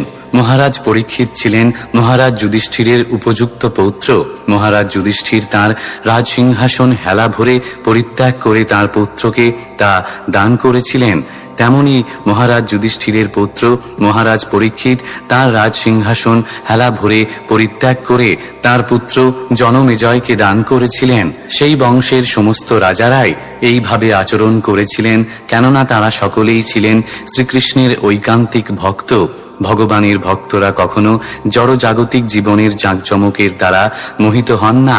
পক্ষান্তরে তারা জড়জগতের মায়িক অনিত্য বস্তুসমূহের প্রতি অনাসক্ত থেকে নিরপেক্ষভাবে জীবনযাপন করেন। শ্লোক 21। सर्वे वयं तावदिहास्महेथ कलेवरं यावदसौ विहाय लोकं परं विरजस्कं विशोकं यास्यत्ययं भागवत प्रधानः। অনুবাদ: যতক্ষণ পর্যন্ত ভগবানের শ্রেষ্ঠ ভক্ত মহারাজ পরীক্ষিত সমস্ত জড় কলুষ এবং সর্বপ্রকার শোক থেকে পূর্ণরূপে মুক্ত হয়ে পরম ধামে ফিরে না যান, ততক্ষণ পর্যন্ত আমরা সকলে এখানে প্রতীক্ষা করব।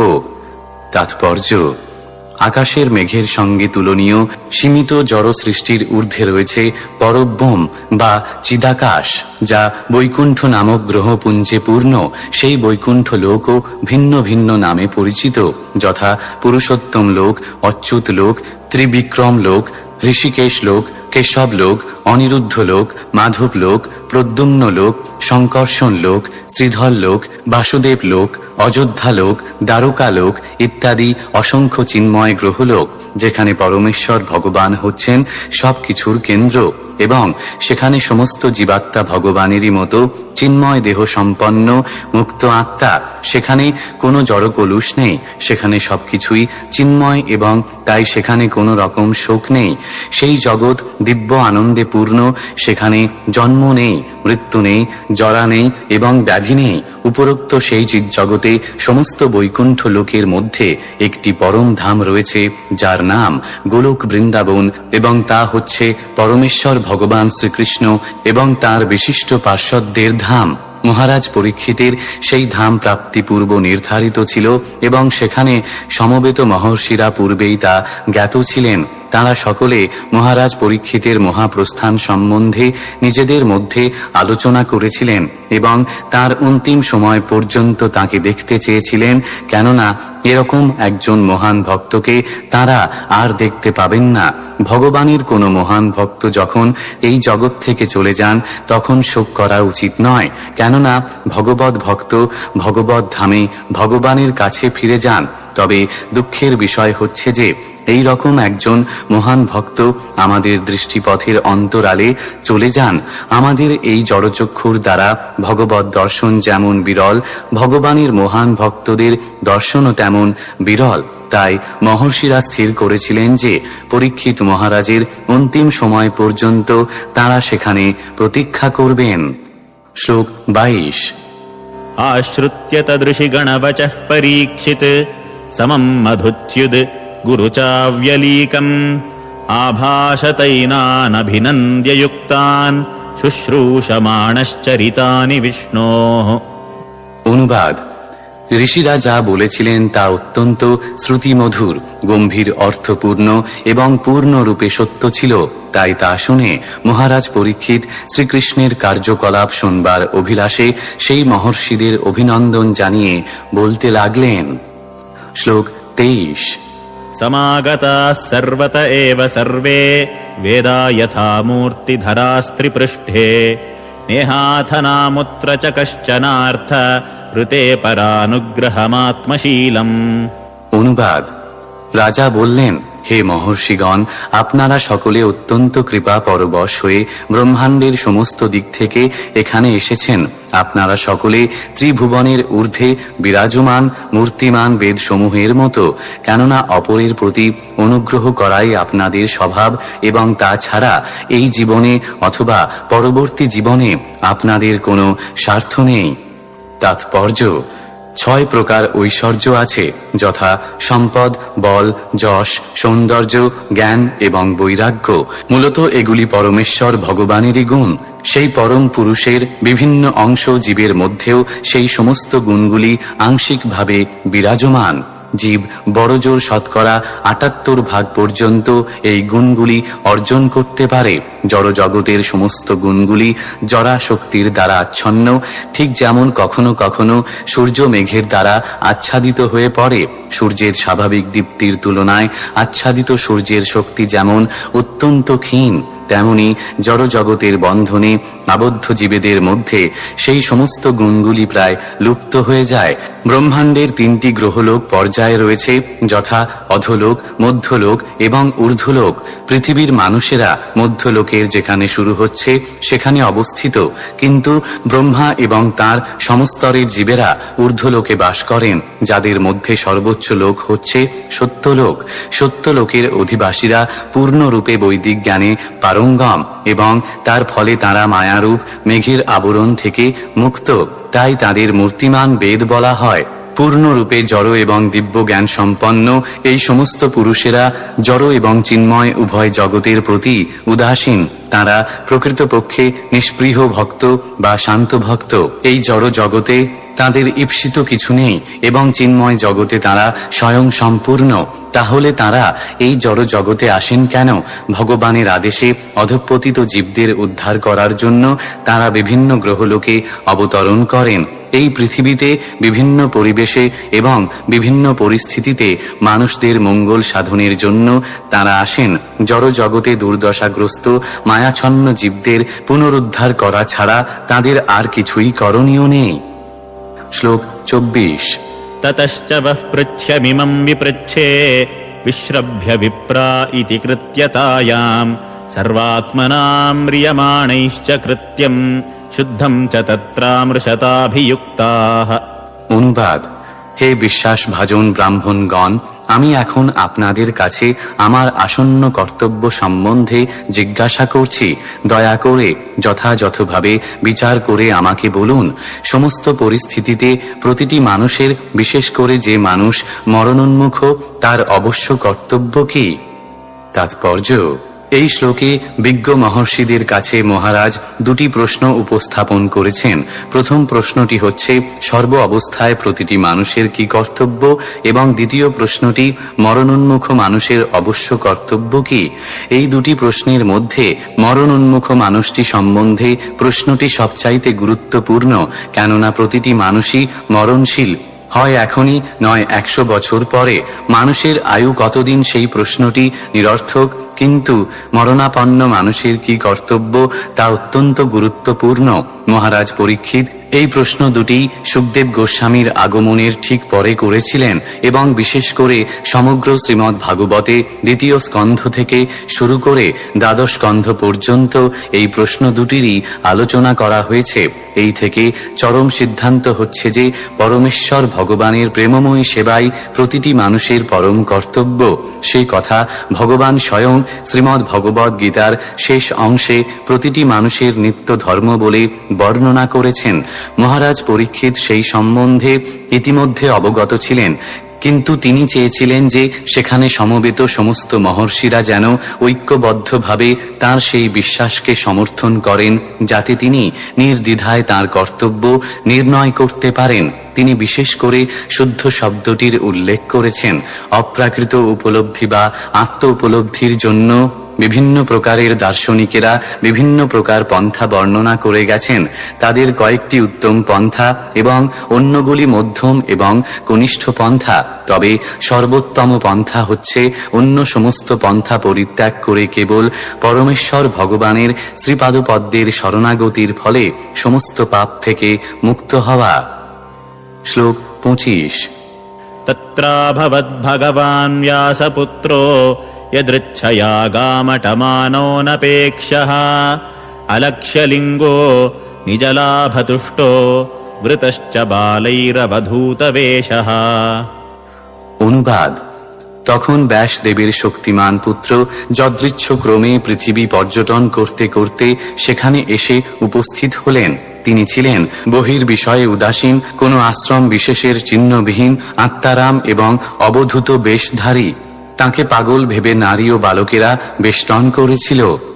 তাৎপর্য: ভগবান শব্দটি কখনো কখনো সুখদেব গোস্বামীর মতো ভগবানের মহান ভক্তদের ক্ষেত্রে প্রয়োগ করা হয়। এই প্রকার মুক্ত পুরুষেরা জাগতিক বিষয়ে উদাসীন, কেননা তারা ভগবত ভক্তির প্রভাবে আত্মতৃপ্ত। পূর্বে বর্ণনা করা হয়েছে যে সুখদেব গোস্বামী আনুষ্ঠানিকভাবে কোনো গুরু গ্রহণ করেননি এবং দীক্ষা সংস্কারের দ্বারা সংস্কৃতি প্রাপ্ত হননি। তার পিতা ব্যাসদেব ছিলেন তার স্বাভাবিক গুরু, কেননা তিনি তার কাছ থেকে শ্রীমদ্ ভাগবত শ্রবণ করেছিলেন।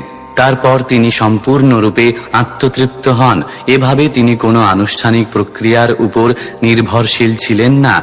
ঔপচারিক বিধি তাদেরই জন্য আবশ্যক যারা সম্পূর্ণরূপে মোক্ষ লাভ করতে চান। কিন্তু শ্রীল সুখদেব গোস্বামী তার পিতার কৃপায় সেই স্তরে ইতিমধ্যেই অধিষ্ঠিত ছিলেন। তরুণ বালক রূপে তার যথাযথ বেশ পরিধান করা উচিত ছিল, কিন্তু তিনি সম্পূর্ণ নগ্ন অবস্থায় সব রকম সামাজিক আচার ব্যবহারে উদাসীন হয়ে ইতস্তত ভ্রমণ করছিলেন। সাধারণ মানুষ তাকে অবহেলা করেছিল এবং বালকেরা ও স্ত্রীলোকেরা কৌতূহলের বশে তাকে বেষ্টন করেছিল।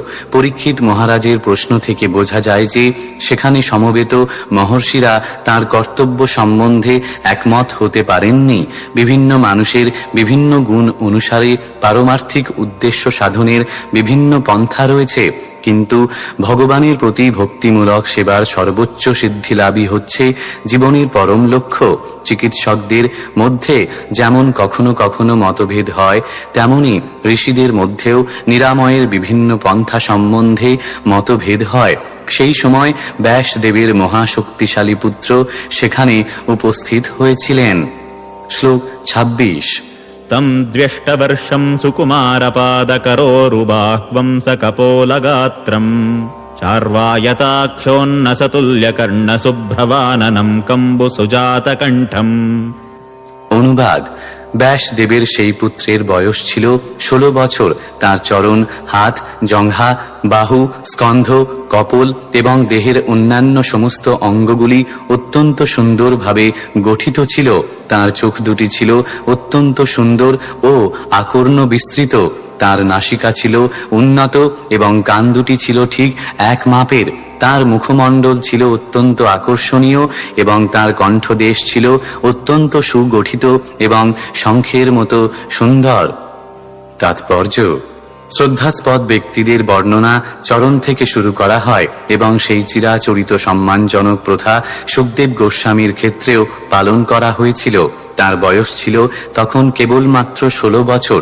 মানুষকে সম্মান করা হয় তার বয়সের জন্য নয়, তার কর্মের জন্য। বয়সে প্রবীণ না হলেও কেউ তার অভিজ্ঞতায় প্রবীণ হতে পারেন। শ্রী সুখদেব গোস্বামী, যাকে এখানে ব্যাসদেবের পুত্র বলে বর্ণনা করা হয়েছে, তার জ্ঞানের ভিত্তিতে সেখানে সমবেত সমস্ত মহর্ষিদের থেকে অধিক অভিজ্ঞ ছিলেন, যদিও তার বয়স তখন ছিল কেবলমাত্র 16 বছর। শ্লোক 27। निगूढजत्रं पृथुतुङ्गवक्षसमावर्तनाभिं वलिवल्गूदरं च दिगम्बरं व्यक्त्रविकीर्णकेशं प्रलम्बबाहुं स्वमरोत्तमाभम्। অনুবাদ: তার কণ্ঠের অধোভাগের অস্থি মাংসের দ্বারা আবৃত, বক্ষস্থল বিশাল সমুন্নত, নাভিমণ্ডল গভীর আবর্তের মতো উদর ত্রিবলী রেখায় অঙ্কিত, তার বাহু যুগল দীর্ঘ এবং কুঞ্চিত কেশদাম, তার সুন্দর মুখমণ্ডলের উপর ইতস্তত বিকীর্ণ, দিকসমূহই তার বস্ত্র এবং তার অঙ্গকান্তি অমরোত্তম শ্রীকৃষ্ণের মতো অতি রমণীয়। তাৎপর্য: তার দেহ সৌষ্ঠব থেকে বোঝা গিয়েছিল যে তিনি সাধারণ মানুষদের থেকে ভিন্ন। সুখদেব গোস্বামীর দেহ সৌষ্ঠব সম্বন্ধে যে লক্ষণগুলি বর্ণনা করা হয়েছে তা সাধারণ লক্ষণ এবং সামুদ্রিক গণনা অনুসারে সেগুলি মহাপুরুষদের লক্ষণ। তার অঙ্গকান্তি ছিল ভগবান শ্রীকৃষ্ণের মতো, যিনি হচ্ছেন সমস্ত দেবতা এবং জীবেদের মধ্যে সর্বশ্রেষ্ঠ। শ্লোক 28। श्यामं सदापि व्यवयोऽङ्गलक्ष्म्या स्त्रीणां मनोज्ञं रुचिरस्मितेन प्रत्युत्थिनास्ते मुनयः स्वासनेभ्यस्तल्लक्षणज्ञा अपि गूढवर्चसम्। অনুবাদ: তার অঙ্গকান্তি শ্যামবর্ণ এবং নবযৌবন জনিত অত্যন্ত সুন্দর। তার দেহের সৌন্দর্য এবং মধুর হাসি রমণীদের কাছে রমণীয় ছিল। যদিও তিনি তার স্বাভাবিক মহিমা লুকাবার চেষ্টা করেছিলেন, কিন্তু সেখানে উপস্থিত মহর্ষিরা ছিলেন দেহের লক্ষণ বিচারে পটু এবং তাই তাকে এক মহাপুরুষ রূপে চিনতে পেরে তারা তাদের আসন থেকে উঠে দাঁড়িয়ে তাকে সম্মান প্রদর্শন করলেন। শ্লোক 29। स विष्णुरातोऽतिथय आगताय तस्मै सपर्यां शिरसा जहार ततो निवृत्ता ह्यबुधा स्त्रियोर्भका महासने सोपविवेश पूजितः। অনুবাদ: মহারাজ পরীক্ষিত, যিনি শ্রীবিষ্ণু কর্তৃক রক্ষিত হওয়ার ফলে বিষ্ণুরাত নামে পরিচিত, অবনত মস্তকে তার মুখ্য অতিথি সুখদেব গোস্বামীকে স্বাগত জানালেন। তখন সুখদেবের অনুগামী নির্বোধ বালক বালিকারা দূরে পলায়ন করল। সুখদেব গোস্বামী সকলের শ্রদ্ধা গ্রহণ করে শ্রেষ্ঠ আসনে উপবেশন করলেন। তাৎপর্য: সেই সভায় যখন সুখদেব গোস্বামী এসে উপস্থিত হলেন, তখন শ্রীল ব্যাসদেব, নারদ মুনি এবং অন্য কয়েকজন ব্যতীত সকলেই তাদের আসন থেকে উঠে দাঁড়িয়েছিলেন এবং মহারাজ পরীক্ষিত ভগবানের সেই মহান ভক্তকে স্বাগত জানিয়ে আনন্দিত হয়ে তাকে সাষ্টাঙ্গে প্রণাম করেছিলেন। সুখদেব গোস্বামীও অভিবাদন জানিয়ে কাউকে আলিঙ্গন করেছিলেন, কারো করমর্দন করেছিলেন, কারো প্রতি ঈষৎ মাথা ঝুঁকিয়েছিলেন এবং তার পিতা ও নারদ মুনিকে প্রণাম করেছিলেন। তখন তাকে সেই সভায় মুখ্য আসন প্রদান করা হয়েছিল। যখন রাজা এবং ঋষিরা তাকে এইভাবে স্বাগত জানিয়েছিলেন, তখন তাকে অনুসরণকারী বালকেরা এবং নির্বোধ স্ত্রীলোকেরা ভীত এবং বিস্ময়ান্বিত হয়েছিল। তখন তারা তাদের চপলতা পরিত্যাগ করেছিল এবং সবকিছু শান্ত এবং গম্ভীর হয়ে উঠেছিল। শ্লোক 30। ससंवृतस्तत्र महान् महीयसां ब्रह्मर्षि देवर्षि संघैः व्यरोचतालं भगवान् यथेन्दुर्ग्रहक्षतारानिकरैः परीतः। অনুবাদ: সেই সভায় ব্রহ্মর্ষি, রাজর্ষি এবং দেবর্ষি সমূহে পরিবৃত্ত হয়ে মহাবীর্যবান সুখদেব তখন গ্রহ নক্ষত্র তারকা রাজিতে পরিবেষ্টিত চন্দ্রের মতো অতি অপূর্ব শোভা ধারণ করেছিলেন। তাৎপর্য: মহাত্মাদের সেই মহতী সভায় ব্রহ্মর্ষি ব্যাসদেব, দেবর্ষি নারদ এবং ক্ষত্রিয় রাজাদের মহান শাসক পরশুরাম প্রভৃতি উপস্থিত ছিলেন। তাদের কেউ ছিলেন ভগবানের শক্তিশালী অবতার। সুখদেব গোস্বামী ব্রহ্মর্ষি ছিলেন না, রাজর্ষি অথবা দেবর্ষি ছিলেন না, অথবা তিনি নারদ, ব্যাস বা পরশুরামের মতো ভগবানের অবতারও ছিলেন না। তথাপি তিনি সেখানে সর্বোচ্চ সম্মান লাভ করেছিলেন। তা থেকে বোঝা যায় যে এই জগতে ভগবানের ভক্ত ভগবানের থেকেও অধিক সম্মান প্রাপ্ত হন। তাই সুখদেব গোস্বামীর মতো ভক্তের মহিমা কখনো কম করে দেখা উচিত নয়। শ্লোক 31। प्रशान्तमासीन मुकुण्ठमेधसं मुनिं नृपो भागवतेभ्युपेत्य प्रणम्य मूर्ध्नावहितः कृताञ्जलिर्नत्वा गिरासूनृतयान्वपृच्छत्। অনুবাদ: তখন মুনিবর সুখদেব গোস্বামী প্রশান্ত চিত্তে উপবেশন করলেন। তার বুদ্ধি ছিল অত্যন্ত তীক্ষ্ণ এবং তিনি নিঃসংকোচে সমস্ত প্রশ্নের উত্তর দিতে প্রস্তুত ছিলেন। পরম ভাগবত মহারাজ পরীক্ষিত তখন তার কাছে এসে তাকে অবনত মস্তকে প্রণতি নিবেদন করলেন এবং হাত জোড় করে সুমধুর বচনে তাকে প্রশ্ন করতে লাগলেন। তাৎপর্য: শ্রী গুরুদেবের কাছে প্রশ্ন করার যে মুদ্রা পরীক্ষিত মহারাজ এখানে অবলম্বন করেছেন তা যথাযথভাবে শাস্ত্রবিহিত। শাস্ত্রে নির্দেশ দেওয়া হয়েছে যে দিব্য জ্ঞান লাভের জন্য অত্যন্ত বিনীতভাবে সদ্গুরুর সমীপবর্তী হতে হয়। এখানে পরীক্ষিত মহারাজ মৃত্যুবরণ করার জন্য প্রস্তুত ছিলেন এবং ভগবত ধামে ফিরে যাওয়ার পন্থা সম্বন্ধে শিক্ষা লাভ করার জন্য তার কেবল 7 দিন সময় ছিল। এই প্রকার জরুরি অবস্থায় সদ্গুরুর শরণাগত হওয়া অবশ্য কর্তব্য। জীবনের সমস্যাগুলির সমাধান করার উদ্দেশ্য ব্যতীত সদ্গুরুর সমীপবর্তী হওয়ার কোনো প্রয়োজন থাকে না। সদ্গুরুর কাছে কিভাবে প্রশ্ন করতে হয় তা না জানলে সদ্গুরুর সঙ্গে সাক্ষাৎ করার কোনো আবশ্যকতা নেই। সদ্গুরুর সমস্ত গুণাবলী সুখদেব গোস্বামীর মধ্যে সম্পূর্ণরূপে বিরাজিত ছিল। গুরু এবং শিষ্য উভয়ই যথা শ্রী সুখদেব গোস্বামী এবং মহারাজ পরীক্ষিত শ্রীমদ্ ভাগবতের মাধ্যমে সিদ্ধিপ্রাপ্ত হয়েছিলেন। সুখদেব গোস্বামী শ্রীমদ্ ভাগবত শিক্ষা লাভ করেছিলেন তার পিতা ব্যাসদেবের কাছ থেকে, কিন্তু তা আবৃত্তি করার কোনো সুযোগ তিনি পূর্বে পাননি। মহারাজ পরীক্ষিতের কাছে তিনি শ্রীমদ্ ভাগবত আবৃত্তি করেছিলেন এবং নিঃসংকোচে তার প্রশ্নের উত্তর দিয়েছিলেন এবং তার ফলে গুরু এবং শিষ্য উভয়ই পরমপদ প্রাপ্ত হয়েছিলেন। শ্লোক 32। পরীক্ষিদুবাচ अहो अद्य वयं ब्रह्मन् सत्सेव्याः क्षत्रबन्धवः कृपयातिथिरूपेण भवद्भिस्तीर्थकाः कृताः। অনুবাদ: ভাগ্যবান রাজা পরীক্ষিত বললেন, হে ব্রাহ্মণ, আপনি কৃপা করে আমার অতিথি রূপে উপস্থিত হয়ে আমাদের তীর্থের মতো পবিত্র করেছেন। আপনার কৃপায় আমরা অযোগ্য ক্ষত্রিয় হওয়া সত্ত্বেও ভক্তদের সেবা করার যোগ্যতা অর্জন করেছি। তাৎপর্য: সুখদেব গোস্বামীর মতো সন্ত ভক্তরা সাধারণত জড়ভোগে আসক্ত বিষয়ীদের, বিশেষ করে ক্ষত্রিয় রাজাদের কাছে যান না। মহারাজ প্রতাপ রুদ্র ছিলেন শ্রী চৈতন্য মহাপ্রভুর অনুগামী, কিন্তু তিনি যখন শ্রী চৈতন্য মহাপ্রভুর দর্শনের অভিলাষ করেন তখন শ্রী চৈতন্য মহাপ্রভু তাকে প্রত্যাখ্যান করেছিলেন, কেননা তিনি ছিলেন এক রাজা। যে সমস্ত ভক্ত ভগবত ধামে ফিরে যেতে চান তাদের দুটি বস্তু বিশেষভাবে বর্জন করতে হয়: বিষয় সঙ্গ এবং স্ত্রী সঙ্গ। তাই সুখদেব গোস্বামীর মতো ভক্তরা কখনো রাজা দর্শন করতে চান না। মহারাজ পরীক্ষিতের কথা অবশ্য আলাদা ছিল। রাজা হওয়া সত্ত্বেও তিনি ছিলেন এক মহান ভক্ত এবং তাই সুখদেব গোস্বামী তার জীবনের অন্তিম সময়ে তার কাছে এসেছিলেন। ভক্তচিত বিনয়ের বশে মহারাজ পরীক্ষিত নিজেকে তার মহান ক্ষত্রিয় পিতামহদের অযোগ্য বংশধর বলে মনে করেছিলেন, যদিও তিনি ছিলেন তার পূর্বপুরুষদের মতোই মহান। অযোগ্য ক্ষত্রিয় সন্তানদের বলা হয় ক্ষত্রবন্ধব, অর্থাৎ ক্ষত্রবন্ধু। ঠিক যেমন অযোগ্য ব্রাহ্মণ সন্তানদের বলা হয় দ্বিজবন্ধু বা ব্রহ্মবন্ধু। সুখদেব গোস্বামীর উপস্থিতিতে মহারাজ পরীক্ষিত বিশেষভাবে অনুপ্রাণিত হয়েছিলেন। যিনি যে কোনো স্থানকে পবিত্র তীর্থে পরিণত করতে পারেন, সেই মহাত্মার উপস্থিতিতে তিনি পবিত্র হয়েছিলেন বলে অনুভব করেছিলেন। শ্লোক 33।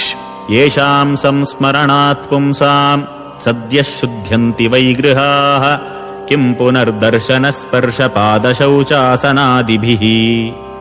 অনুবাদ: কেবলমাত্র আপনাকে স্মরণ করার ফলে আমাদের গৃহ তৎক্ষণাৎ পবিত্র হয়ে যায়।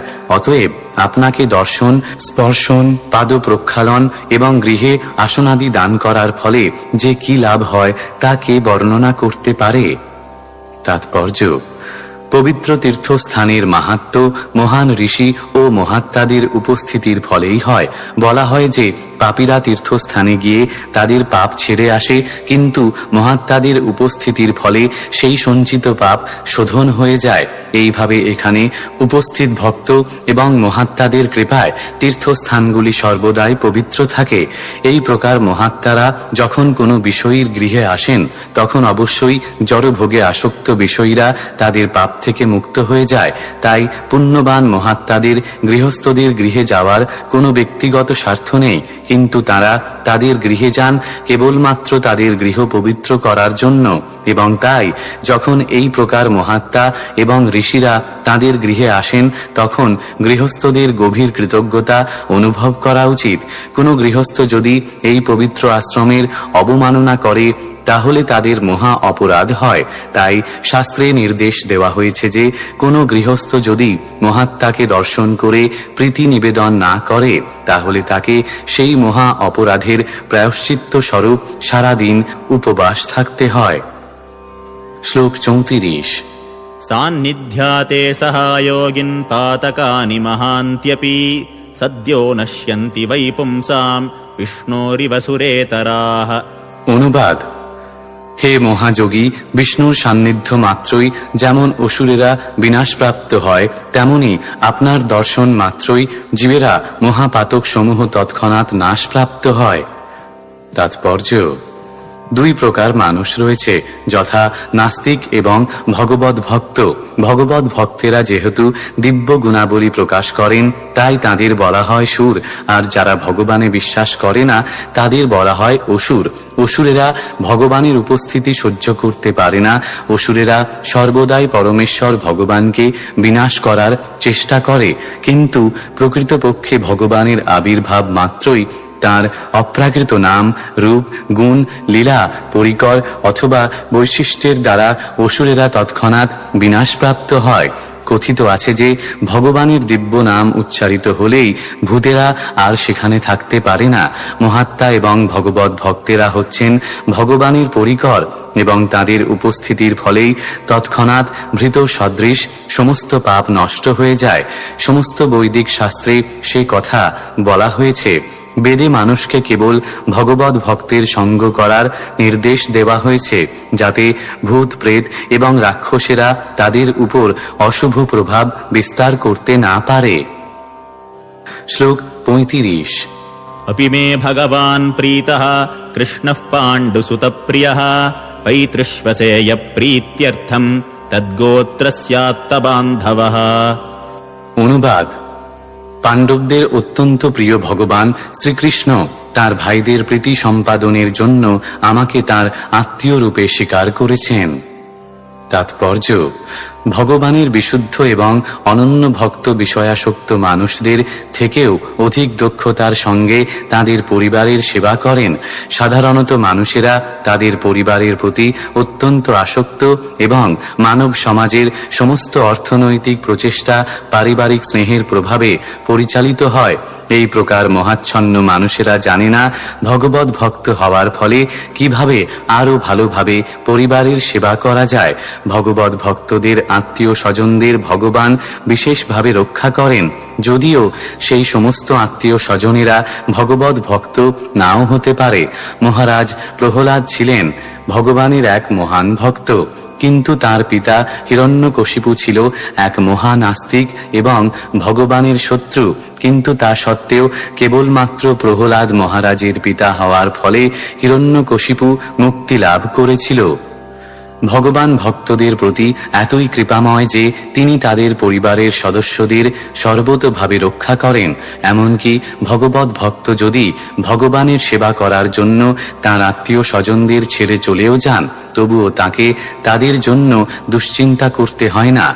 মহারাজ যুধিষ্ঠির এবং তার ভাইয়েরা ছিলেন শ্রীকৃষ্ণের পিতৃস্ববশা কুন্তির পুত্র, এবং মহারাজ পরীক্ষিত স্বীকার করেছেন যে মহান পাণ্ডবদের একমাত্র পৌত্র হওয়ার ফলে শ্রীকৃষ্ণ সর্বদা তাকে রক্ষা করেছেন। শ্লোক 36। अन्यथा ते व्यक्तगणैर्दर्शनं नः कथं नृणाम् नितरां म्रियमाणानां संसिद्धस्य वनीयसः।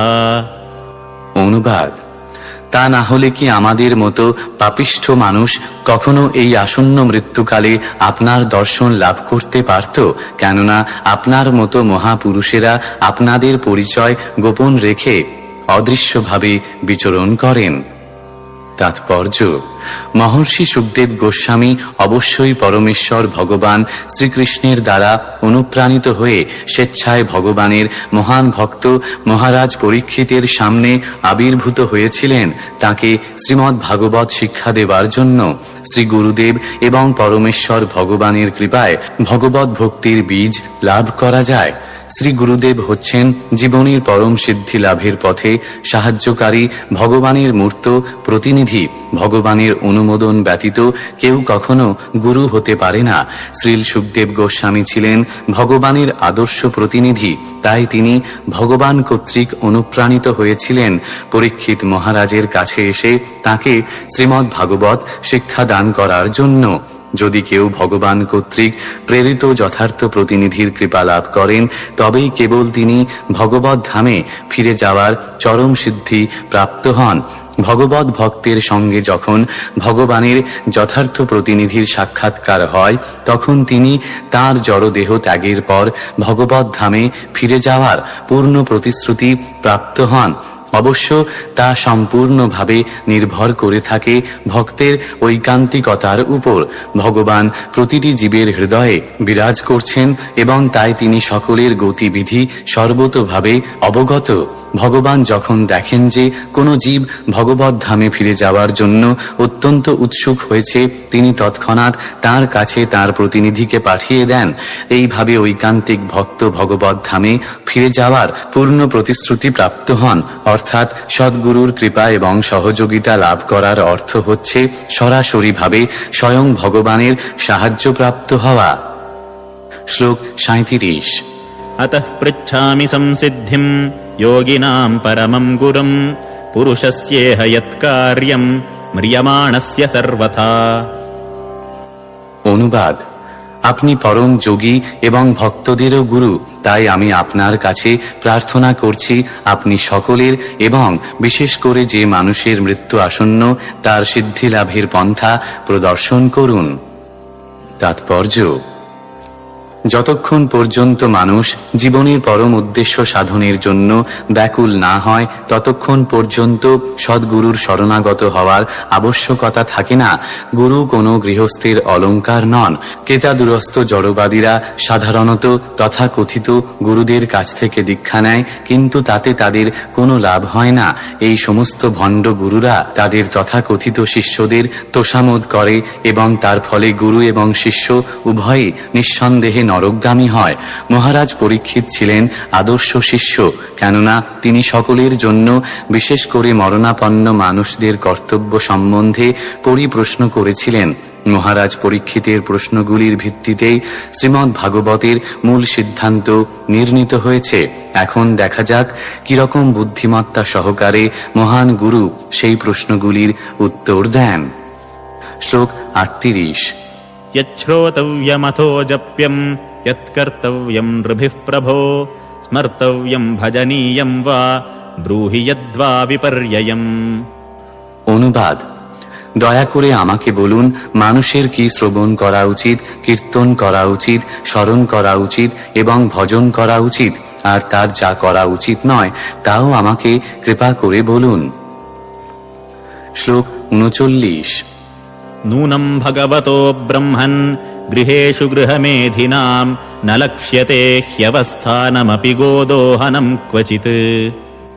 অনুবাদ: হে মহা তেজস্বী ব্রাহ্মণ, আপনার দর্শন অত্যন্ত দুর্লভ। শোনা যায় যে যে সময়ের মধ্যে একটি গাভী দহন করা যায়, আপনি ততক্ষণও কোনো গৃহস্থের গৃহে অবস্থান করেন না। তাৎপর্য: সন্ন্যাস আশ্রমে অবস্থিত ঋষি এবং মহাত্মারা খুব সকালে গৃহস্থরা যখন গাভী দহন করেন তখন তাদের গৃহে যান এবং তাদের দেহ ধারণের জন্য একটু দুধ ভিক্ষা করেন। আদশের খাঁটি দুধ একজন পরিণত বয়স্ক মানুষের দেহ ধারণের সমস্ত উপাদানগুলি সরবরাহ করে এবং তাই সাধু এবং ঋষিরা তাদের জীবন ধারণের জন্য কেবল দুধ গ্রহণ করেন। একজন দরিদ্র গৃহস্থ কমপক্ষে 10টি গাভী পালন করেন এবং তাদের প্রতিটি গাভী 12 থেকে 20 সের দুধ দেয় এবং তাই তারা কেউই সাধুদের জন্য কয়েক সের দুধ দিতে ইতস্তত করেন না। গৃহস্থদের কর্তব্য হচ্ছে শিশুদের মতো সাধু সন্তদের ভরণ পোষণ করা। তাই শ্রীল সুখদেব গোস্বামীর মতো মহাত্মারা প্রভাতকালে গৃহস্থদের গৃহে 5 মিনিটের বেশিও অবস্থান করেন না। অর্থাৎ এই প্রকার মহাত্মাদের গৃহস্থদের গৃহে সচরাচর দেখতে পাওয়া যায় না এবং তাই মহারাজ পরীক্ষিত তার কাছে প্রার্থনা করেছিলেন যত শীঘ্র সম্ভব তিনি যেন তাকে উপদেশ দান করেন। গৃহস্থদেরও যথেষ্ট বুদ্ধিমান হওয়া উচিত যাতে তারা অতিথি রূপে আগত মহাত্মাদের কাছ থেকে পারমার্থিক উপদেশ গ্রহণ করেন। বাজারে যা পাওয়া যায় সেই রকম কোনো বস্তু মূর্খের মতো সাধুর কাছে প্রার্থনা না করাই গৃহস্থদের উচিত। এইভাবে সাধু এবং গৃহস্থদের মধ্যে পারস্পরিক আদান প্রদান হওয়া উচিত। শ্লোক 40। सूत उवाच एवमाभाषितः पृष्टः स राज्ञाश्लक्ष्णया गिरा प्रत्यभाषत धर्मज्ञो भगवान् बादरायणिः। অনুবাদ। শ্রী সুত গোস্বামী বললেন, রাজা পরীক্ষিত মধুর সম্ভাষণে এইভাবে প্রশ্ন করার পর সেই ধর্মজ্ঞ মহাপুরুষ ভগবান ব্যাসনন্দন সুখদেব উত্তর দিতে শুরু করলেন। ইতি সুখদেব গোস্বামীর আবির্ভাব নামক শ্রীমদ্ ভাগবতের প্রথম স্কন্ধের 49 অধ্যায়ের শ্রী ভক্তি বেদান্ত তাৎপর্য প্রথম স্কন্ধ সমাপ্ত। গ্রন্থকারের সংক্ষিপ্ত জীবনী। শ্রীল অভয় চরণারবিন্দ ভক্তি বেদান্ত স্বামী প্রভুপাদ 1896 সালে কলকাতায় আবির্ভূত হয়েছিলেন। 1922 সালে কলকাতায় তিনি তার গুরুদেব শ্রীল ভক্তি সিদ্ধান্ত সরস্বতী গোস্বামী ঠাকুরের সাক্ষাৎ লাভ করেন। শ্রীল ভক্তি সিদ্ধান্ত সরস্বতী ঠাকুর ছিলেন ভক্তি মার্গের বিদগ্ধ পণ্ডিত ও 64টি গৌড়ীয় মঠের প্রতিষ্ঠাতা। তিনি এই বুদ্ধিদীপ্ত তেজস্বী ও শিক্ষিত যুবকটিকে বৈদিক জ্ঞান প্রচারের কাজে জীবন উৎসর্গ করতে উদ্বুদ্ধ করেন। শ্রীল প্রভুপাদ তার শিষ্যত্ব বরণ করেন এবং 1933 সালে তার কাছে দীক্ষাপ্রাপ্ত হন। তাদের প্রথম সাক্ষাৎই শ্রীল ভক্তি সিদ্ধান্ত সরস্বতী ঠাকুর শ্রীল প্রভুপাদকে ইংরেজি ভাষার মাধ্যমে বৈদিক জ্ঞান প্রচারের অনুরোধ জানিয়েছিলেন। পরবর্তী বছরগুলিতে শ্রীল প্রভুপাদ ভগবদ গীতার একটি ভাষ্য রচনা করেন, গৌড়ীয় মঠের কাজে সহায়তা করেন এবং 1944 সালে ব্যাক টু গডহেড ইংরেজি পাক্ষিক পত্রিকার সূচনা করেন। এই প্রকাশনটি চালিয়ে যাওয়ার জন্য তাকে সংগ্রাম করতে হয়েছিল। এককভাবে শ্রীল প্রভুপাদ এটির সম্পাদনা করতেন, পাণ্ডুলিপি টাইপ করতেন, গ্যালি প্রুফ সংশোধন করতেন, এমনকি পত্রিকাগুলি বিতরণও করতেন। সেই পত্রিকাটি এখন সমগ্র বিশ্বে তার শিষ্য প্রশিষ্যাদির মাধ্যমে পত্রিকাটি নিয়মিত প্রকাশ হয়ে চলেছে। শ্রীল প্রভুপাদ 1950 সালে শাস্ত্র অধ্যয়ন ও গ্রন্থ রচনার কাজে অধিকতর মনোনিবেশের উদ্দেশ্যে গার্হস্থ্য জীবন থেকে অবসর নিয়ে তিনি বানপ্রস্থ আশ্রম গ্রহণ করেন। শ্রীল প্রভুপাদ পবিত্র শ্রীধাম বৃন্দাবন শহরটি সামগ্রিকভাবে পর্যটন করে অতি সাধারণ পরিবেশে ঐতিহাসিক মধ্যযুগীয় শ্রী শ্রী রাধা দামোদর মন্দিরে বসবাস করতেন। সেখানেই তিনি বেশ কয়েক বছর যাবৎ গভীরভাবে অধ্যয়ন এবং গ্রন্থ রচনায় ব্যাপৃত থাকেন। 1959 সালে তিনি সন্ন্যাস গ্রহণ করেন। শ্রী শ্রী রাধা দামোদর মন্দিরেই শ্রীল প্রভুপাদ তার জীবনের শ্রেষ্ঠ কৃতি স্বরূপ শ্রীমদ্ ভাগবতের 18,000 শ্লোকের তাৎপর্য সমন্বিত অনুবাদের বহু খণ্ড গ্রন্থ রচনার সূচনা করেছিলেন। অন্য লোকে সুগম যাত্রা নামে গ্রন্থটিও তিনি লেখেন। ভাগবতের 3টি খণ্ড প্রকাশনার পরে শ্রীল প্রভুপাদ তার গুরুদেবের অভিলাষ পূরণার্থে 1965 সালের সেপ্টেম্বর মাসে আমেরিকায় পৌঁছান। পরে শ্রীল প্রভুপাদ ভারতবর্ষের দর্শনতত্ত্ব ও ধর্মতত্ত্ব বিষয়ক শ্রেষ্ঠ গ্রন্থ সম্ভারের প্রামাণ্য তাৎপর্য, সমন্বিত অনুবাদ ও সারমর্ম নিয়ে 50 খণ্ডেরও বেশি গ্রন্থ রচনা করেছিলেন। যখন তিনি মালবাহী জাহাজে চেপে নিউ ইয়র্ক শহরে প্রথম পৌঁছেছিলেন, শ্রীল প্রভুপাদ তখন বাস্তবিকই কর্পদকহীন হয়েছিলেন।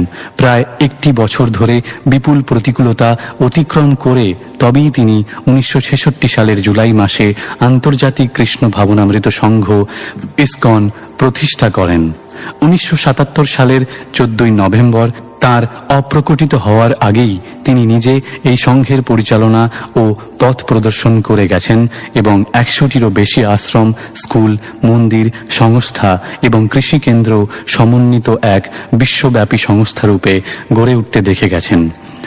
1972 সালে শ্রীল প্রভুপাদ আমেরিকার টেক্সাস রাজ্যের ডালাস শহরে গুরুকুল বিদ্যালয় প্রতিষ্ঠার মাধ্যমে পাশ্চাত্যে প্রাথমিক ও মাধ্যমিক শিক্ষাধারার বৈদিক প্রথা প্রবর্তন করে গিয়েছেন। তারপর থেকে তাঁর তত্ত্বাবধানে সারা আমেরিকায় এবং পৃথিবীর বাকি সব জায়গায় বহু স্কুল তাঁর শিষ্যমণ্ডলী প্রতিষ্ঠা করেছেন। ভারতেও অনেকগুলি সুবৃহৎ আন্তর্জাতিক সংস্কৃতি কেন্দ্র সংগঠনের অনুপ্রেরণাও শ্রীল প্রভুপাদই দিয়েছেন।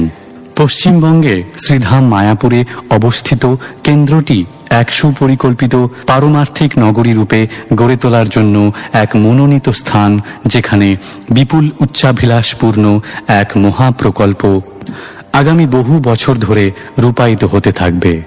শ্রী বৃন্দাবন ধামে রয়েছে অপূর্ব সুন্দর শ্রী শ্রী কৃষ্ণ বলরাম মন্দির, আন্তর্জাতিক অতিথি ভবন এবং গুরুকুল বিদ্যালয়, আর শ্রীল প্রভুপাদের স্মৃতি মন্দির ও সংরক্ষণ ভবন। মুম্বাইতেও একটি বিশাল মন্দির এবং সাংস্কৃতিক ও শিক্ষা কেন্দ্র রয়েছে। দিল্লি, ব্যাঙ্গালোর, আমেদাবাদ, ভাদোদারা ছাড়াও ভারতীয় উপমহাদেশে আরও বহু গুরুত্বপূর্ণ জায়গাতেও অপূর্ব সুন্দর মন্দির রয়েছে। অবশ্য শ্রীল প্রভুপাদের সবচেয়ে গুরুত্বপূর্ণ অবদান হল তার গ্রন্থাবলী। দিব্যজ্ঞান সমন্বিত এই গ্রন্থাবলীর প্রামাণিকতা, গভীরতা এবং সরলতার জন্য বিদ্বৎ সমাজে এগুলি উচ্চ মর্যাদা অর্জন করেছে এবং বিভিন্ন বিশ্ববিদ্যালয়ে প্রামাণ্য পাঠ্যপুস্তক রূপে অনুমোদিত হয়েছে। 50টিরও বেশি ভাষায় তার রচনা অনুদিত হয়েছে। শুধুমাত্র শ্রীল প্রভুপাদের গ্রন্থাবলী প্রকাশনার জন্য 1972 সালে প্রতিষ্ঠিত ভক্তি বেদান্ত বুক ট্রাস্ট আজ ভারতীয় ধর্ম ও দর্শন ক্ষেত্রে বিশ্বের বৃহত্তম গ্রন্থ প্রকাশক প্রতিষ্ঠানে পরিণত হয়েছে। কেবলমাত্র 12 বছরের মধ্যে এত বয়স হয়ে যাওয়া সত্ত্বেও শ্রীল প্রভুপাদ পৃথিবীর 6টি মহাদেশেরই বিভিন্ন স্থানে ভগবত তত্ত্বজ্ঞান সমন্বিত প্রবচন ভাষণ প্রদানের উদ্দেশ্যে 14 বার পৃথিবী প্রদক্ষিণ করেছিলেন। এই ধরনের দুর্দান্ত কর্মসূচি থাকা সত্ত্বেও শ্রীল প্রভুপাদ প্রবলভাবে রচনা কার্য চালিয়ে গিয়েছেন। বৈদিক দর্শন, ধর্ম এবং সংস্কৃতির ক্ষেত্রে নিঃসন্দেহে এক প্রামাণ্য গ্রন্থাগার স্বরূপ হয়ে উঠেছে তার অনবদ্য গ্রন্থাবলী।